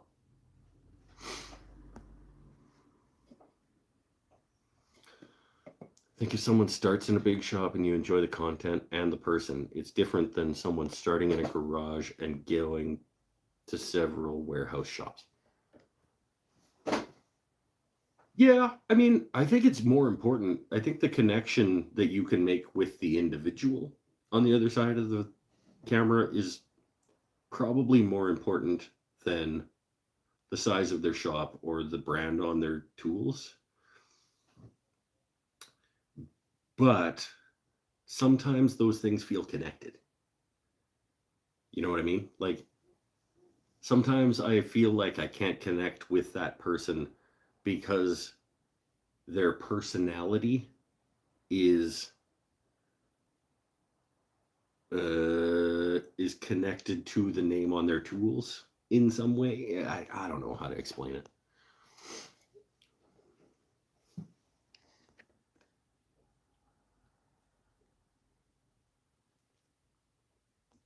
I'm gonna sell my soul for sponsorships and fame, bruh.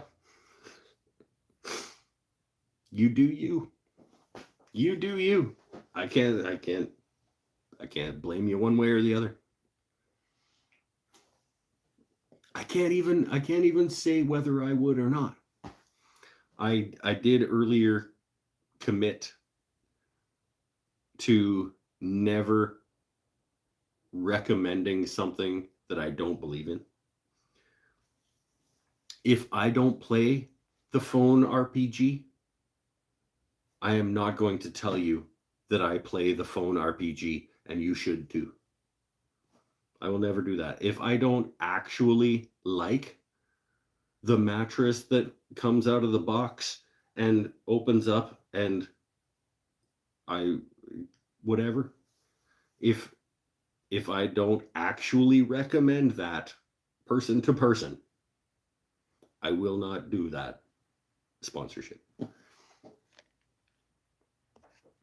I'd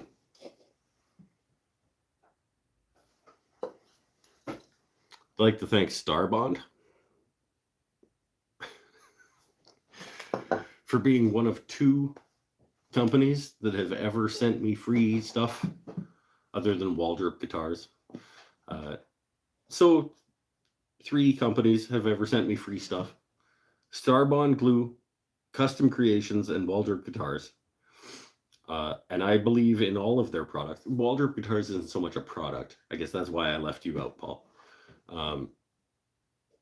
But if Scott would have sent me custom grit back when he sent it to me, and I used it, and I was like, dude, this stuff is garbage, I would not have said I would like to bring you on as a partner in my show and actually sell your stuff out of my house.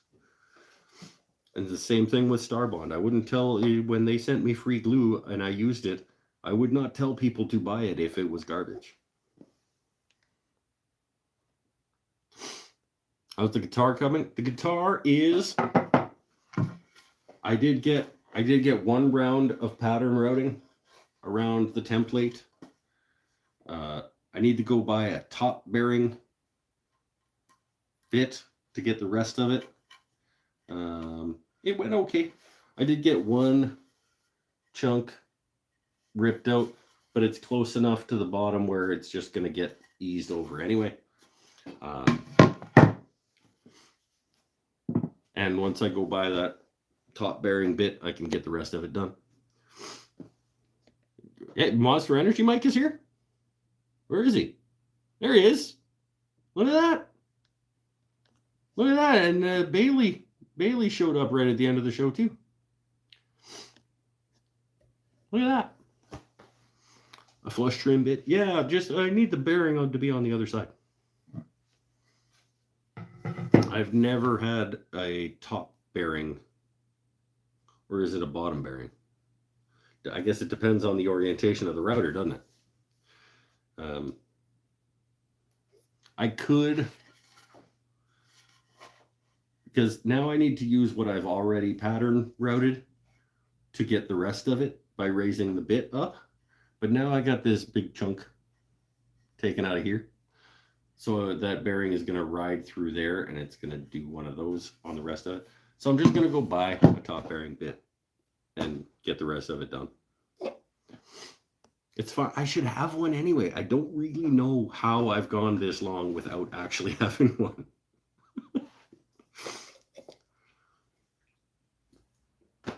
I've just always just made do without it, you know? So the guitar is, I mean, the thumbnail of the video is how the guitar is going. It goes like that. Book match, spalted maple top. Maple, purple heart,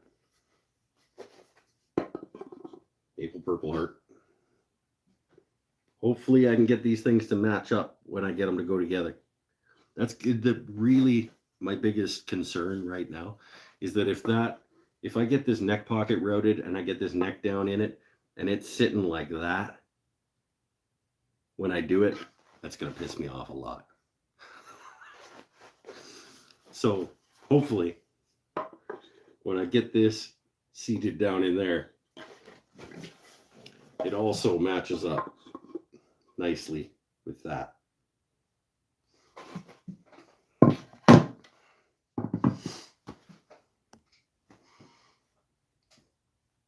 Slowly end up spending a fortune on router bits. Well, that's better than quickly ending up spending a fortune on router bits. I mean, you could go drop $1,000 on router bits real quick. You buy good ones, and you buy. I mean, you could buy 8 really good router bits for $1,000.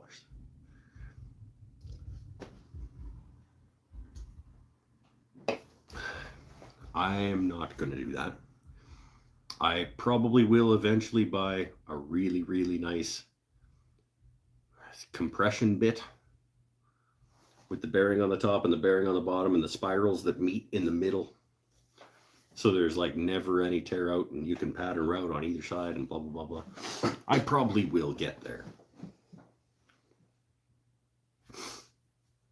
I have a dumb question. That's yet to be determined. Why make the Purple Heart and maple design on the back instead of the front? It's not a dumb question at all. The original body that I made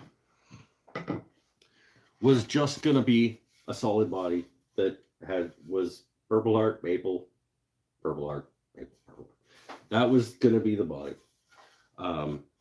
But when I started making this body, I didn't know anything about making anything out of wood, let alone guitars.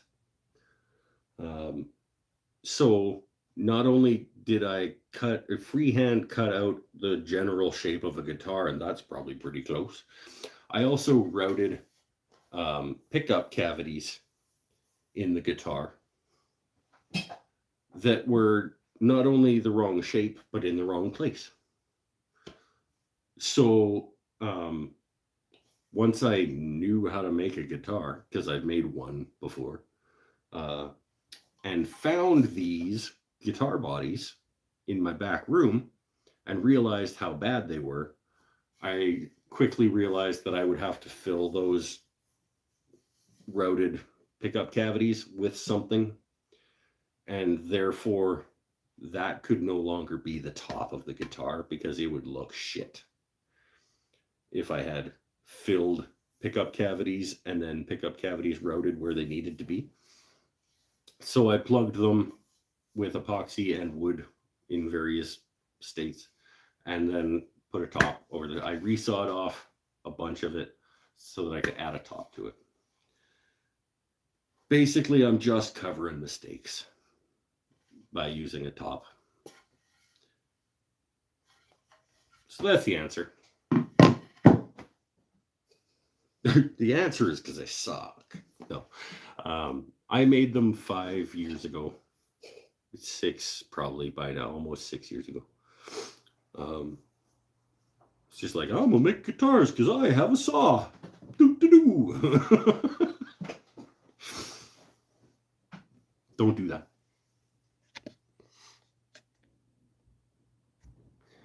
Radius bits for fingerboards and binding bits cost about $800 for the 2 sets. See? Just be humble and kind to people like you. Have you ever watched the Woodwright Shop? I don't know. Oh, it's a PBS show back in the day. I didn't get started in woodworking until after all the PBS shows. I wish I would have grown up watching woodworking on PBS. I might have started earlier.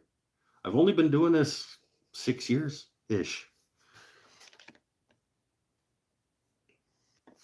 Oh, we had a connection problem. Could have filled them like the peg hole in your workbench. Well, I did do one of them by chopping out a spot and inlaying another part. But no, I couldn't have. I know what you're saying. It's like I could have put a bigger thing in and then rerouted out the inside, and then it would have been accented. I couldn't because they were that far off, my friend. They were like unusably in the wrong position. Like I would not have even been able to like, oh, I'll just make them a little bigger and then put an inlay around. Like they were really, really bad. Really in the wrong spot. What do you plan to finish the guitar with? Well, see, I thought that we're on the same wavelength, Joel. I don't plan things really. It will probably be, I think I talked about a general concept. It'll probably be a hand-rubbed oil and varnish type thing. It'll be one of the wipe-on style oil and resin things. It'll be either like a Danish oil or a teak oil or a wipe-on polyurethane or something that soaks in and builds a finish, as opposed to a spray. I'm not going to spray lacquer it because I want this spalted maple. I want to accentuate that grain. So I do want an oil-based finish to make that really come alive.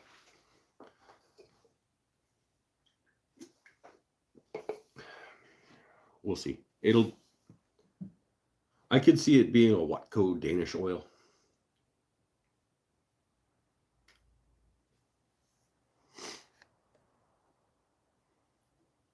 I watched Norm growing up, but didn't start woodworking until mid-20s. See, I didn't watch Norm growing up. When I was growing up, PBS was on in my house, but it was my mom watching cooking shows or Fawlty Towers.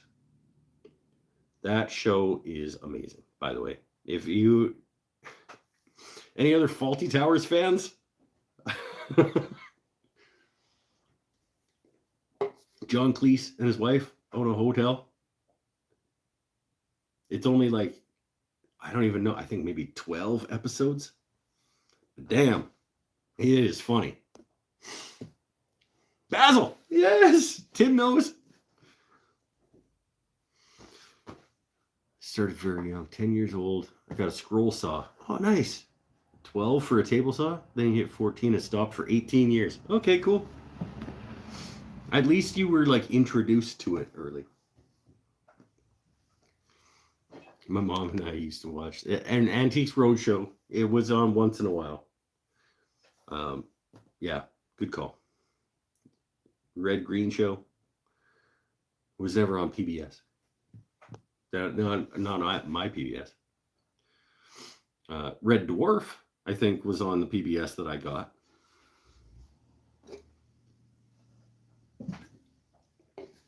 But like, we never watched like This Old House or any of those ones. technically it was John Cleese and his wife, and his on the show wife, and his actual wife, Connie Booth. I think I knew that. That was a really good show. Now I just kind of want to just go watch Fawlty Towers for the next couple hours. And you could probably buy the box set from whatever the PBS station is that's doing their fundraising drive. You can buy the box set of all the Fawlty Towers. It's probably like it's probably one DVD at this point. And you can get a tote bag too. You give them $200 to keep their lights on, and you can get the entire collection of Fawlty Towers episodes and a tote bag for just $200.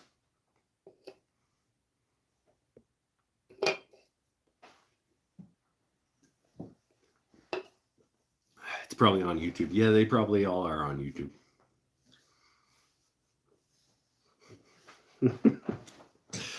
Yeah, that was a good show. Mike's Wooden Things and Stuff and Shopping Network. I'm not selling the Fawlty Towers DVD.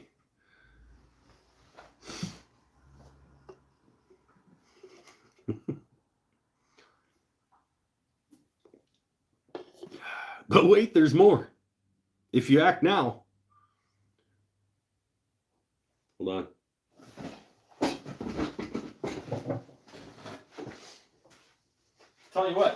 Tell you what, guys.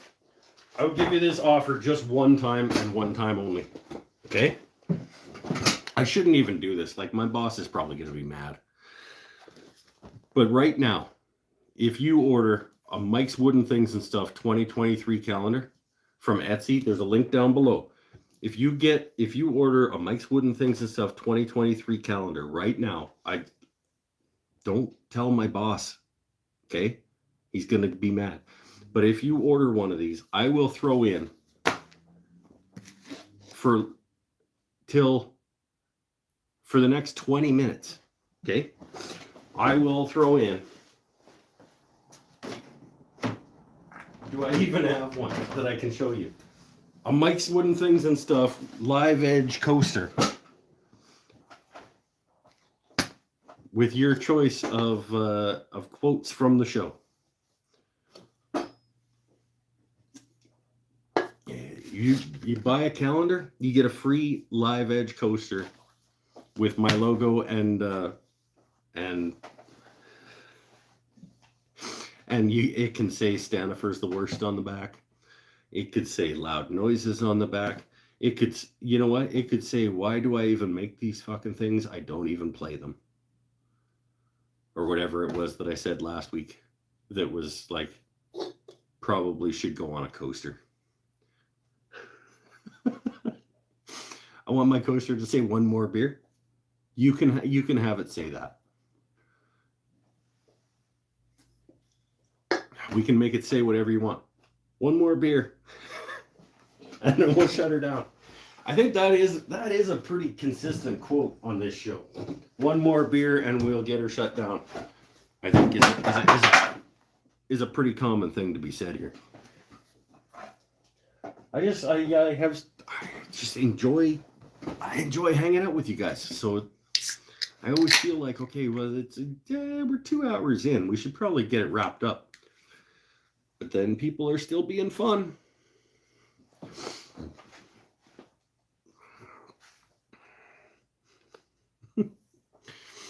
Where do you buy your calendars at?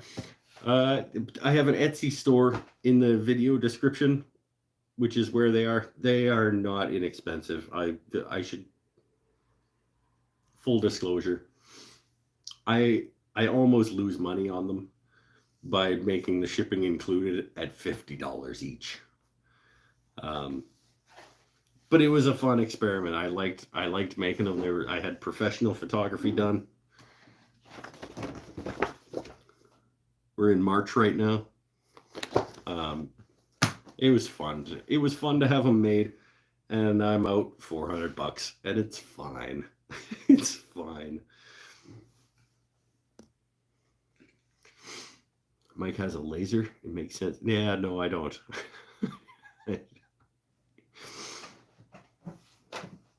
I have access to a Glowforge. I was doing some Glowforging today at work.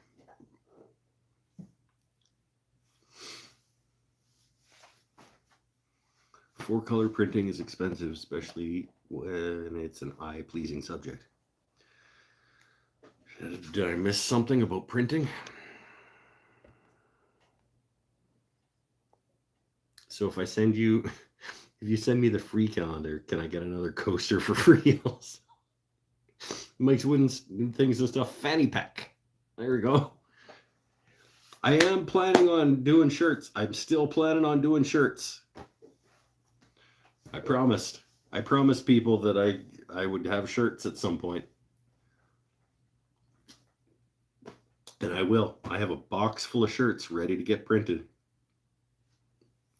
I just gotta follow through on that commitment and get printing. I just gotta make screens. I gotta make the screens for the screen printing, and then I can do them. I need a bobblehead.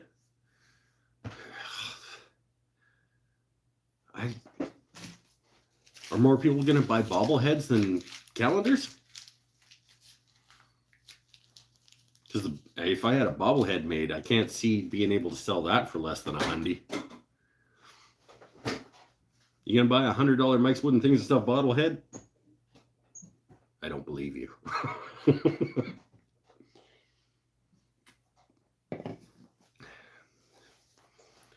Totally buy a bobblehead. You buying a Mike's Wooden Things and Stuff bobblehead for $100?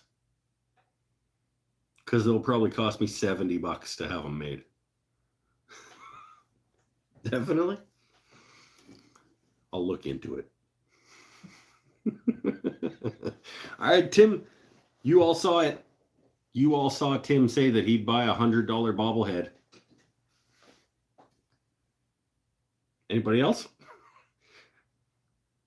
If I get four people to commit to buying $100 bobblehead, I'll look into it. I'll look into it anyway, because you can have bobbleheads made of yourself. I just don't know what they cost. But Tim said he'd buy one for $100, so we'll see. I want to be a bobblehead now. I mean, then I can say I'm a calendar and a bobblehead.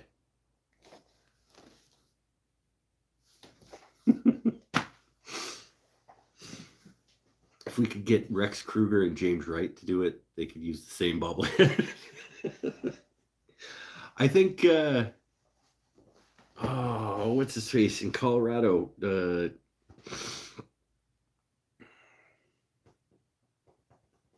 He's also super funny, good, amazing furniture maker. Damn it. Does a lot of built-ins. Shit. That's disappointing. He's good too. He could probably fit it. They could all probably have the same bobblehead.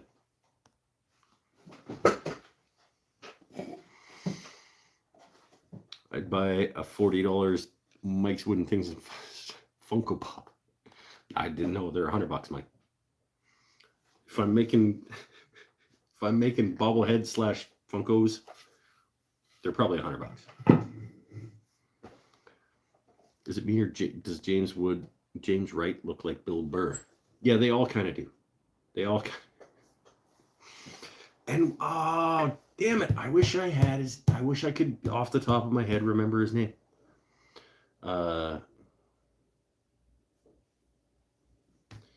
He's also a bald guy with a stubbly beard.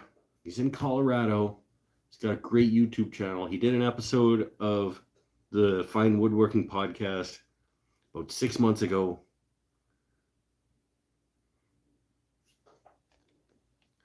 No, not Mark Spegel. It's going to come to me right after I turn off the show. I'm sure it is.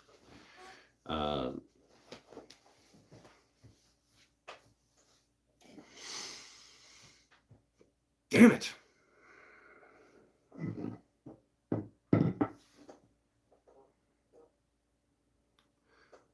What's Kylo been making stuff? What are you making? By the way, International Games is Joel the Dude. Don't call him International Games. Because we're trying to talk him into going back to Joel the Dude. JP Woodworks, no, not Andy Klein. No, it's it's really bothering me.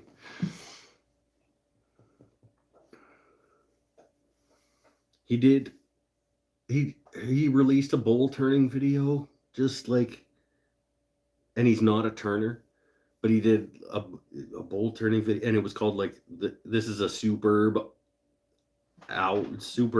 owl, because I think he made it on Super Bowl Sunday.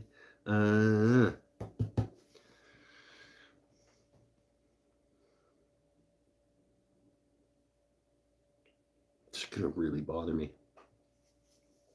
He's got that dry, like, a little bit monotone, like, voiceover. But it's just funny. Mike Farrington, thank you. Fearsome, yes. Mike Farrington is who I was thinking of, and he also looks like those other guys. He could the bobblehead could work for all of those guys, I think.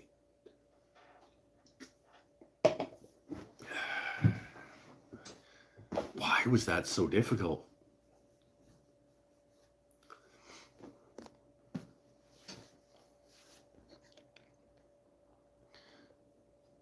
Doing baby clothes, and Chili Man has been busy in the workshop too. You guys pregnant again? Are you doing baby clothes for you guys?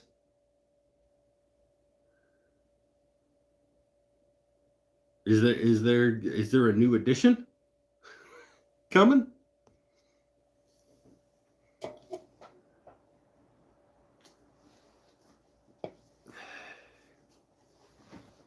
The Make Something guy too? Pachuto, not quite. I can see what you're saying, but maybe not quite. He's not quite as yeah, I see what you mean. Now you talk crazy. I don't know. All I know is you said, like, I'm making baby clothes. Chili Man has been busy. You know, like,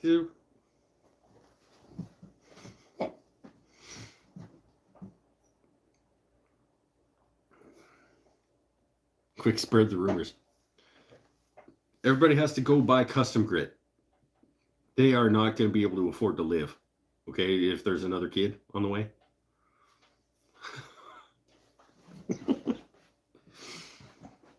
Oh, but one of them's out of the house. And another one, you got a few more years until the next one is out of the house. Yeah, no, everybody go help them out. That's another 20 years before you guys are rid of them. If you had another, yeah, as soon as there's another kid, it's like, damn it. That's now I'm again I'm 20 years away from having the house be a place of peace.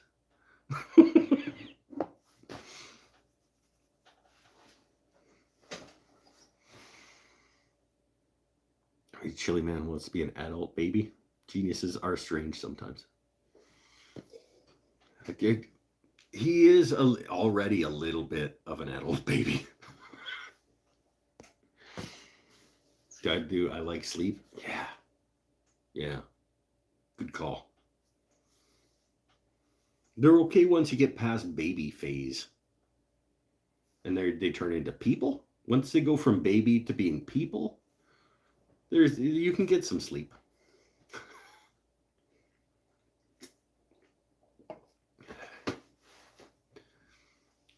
My youngest are 27. Twin girl 27-year-olds. Nice. So mean. What? What was mean? Calling Scott a baby? You do have to take care of him. Like, oh shit, he showed up. Hi, Scott.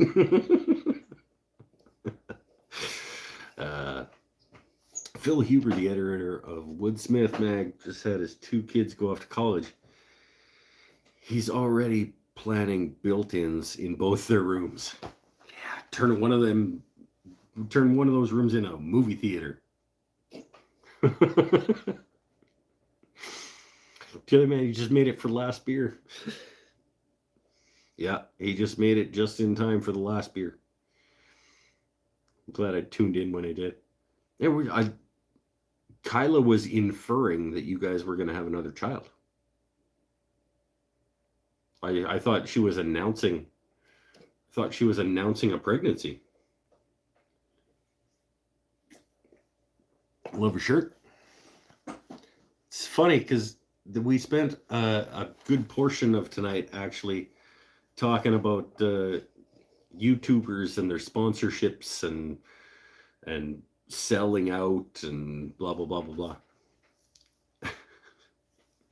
And we drilled down a little bit into it. And Scott was the first. Officially, he was the first inquiry about whether or not he could be a sponsor of the channel.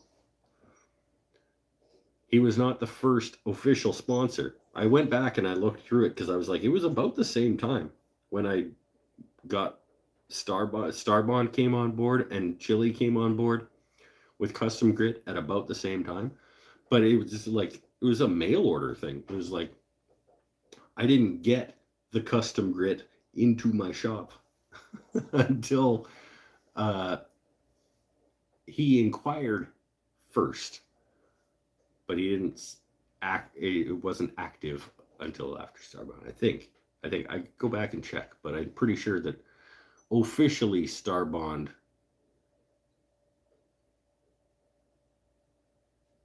started paying me.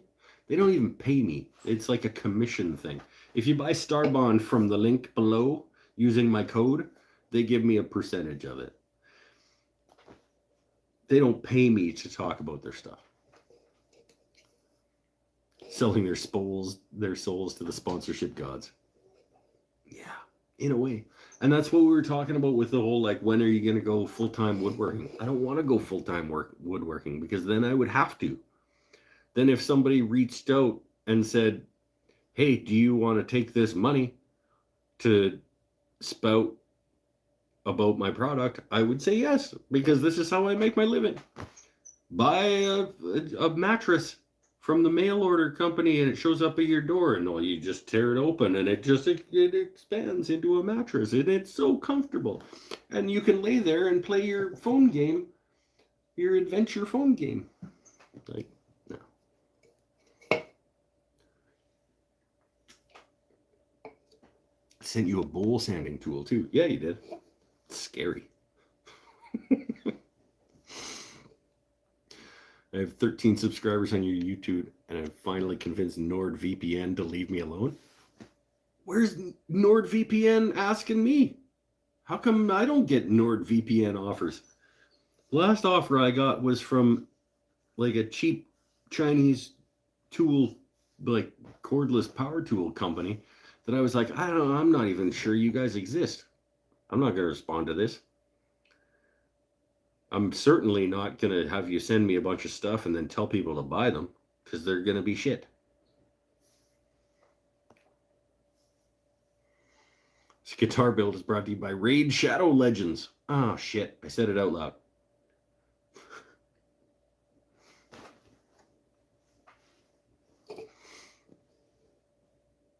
I took a break in the middle of Mike's Wooden Things and stuff to talk about the new Kingdom Hearts game. Okay. No, but I am excited. Me and Boy are playing through Zelda Breath of the Wild again in anticipation of Tears of the Kingdom Tears of a Kingdom. The new Zelda is coming out in the middle of May. And we enjoyed playing Breath of the Wild so much that we decided to play it through again in the lead up to the new Zelda game coming out in May. So, not sponsored. Nintendo, if you want to send me a few bucks to talk about Zelda, I will recommend it to my audience.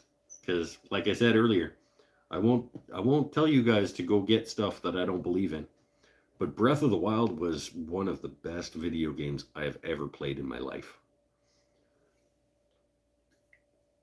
And I am looking forward to the next one. And I don't play video games. Like, I'm not even really a video game guy. But damn, it was good.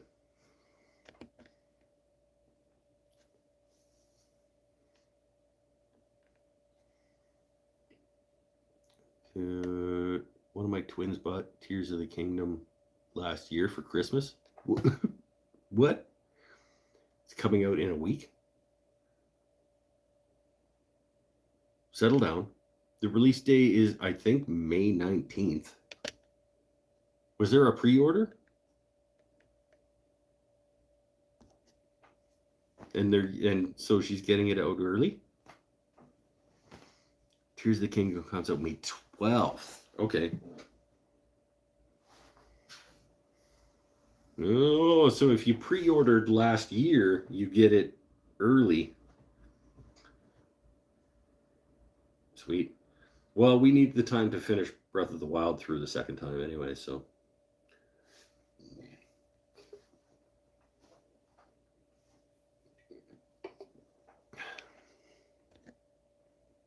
Bought a Switch last week just for Metroid Dread and Prime Remastered. Go find a cheap used version of Zelda Breath of the Wild, man. It's really good. Like, it's not really good like it's going to make you cry and there's a roller coaster of emotions and, you know, that kind of thing. But it is a really, really good video game. There's so much to do. You can do it however you want because it's open world and go in any direction you want, and the story still connects. Like, it's really, really well done.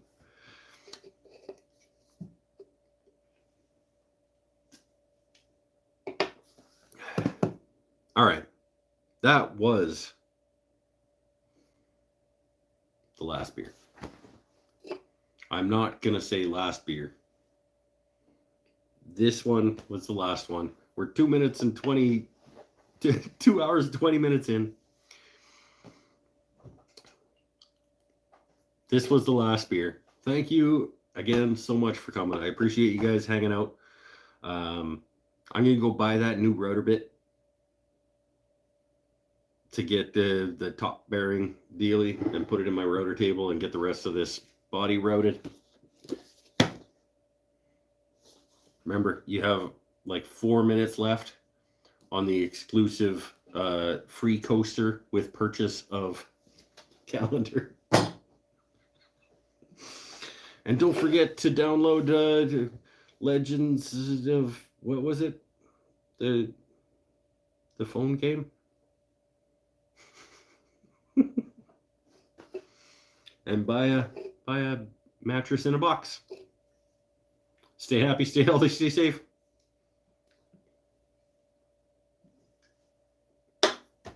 If you need some Starbond glue, there's a link in the description. Bye for now. Thanks, guys. See you next week.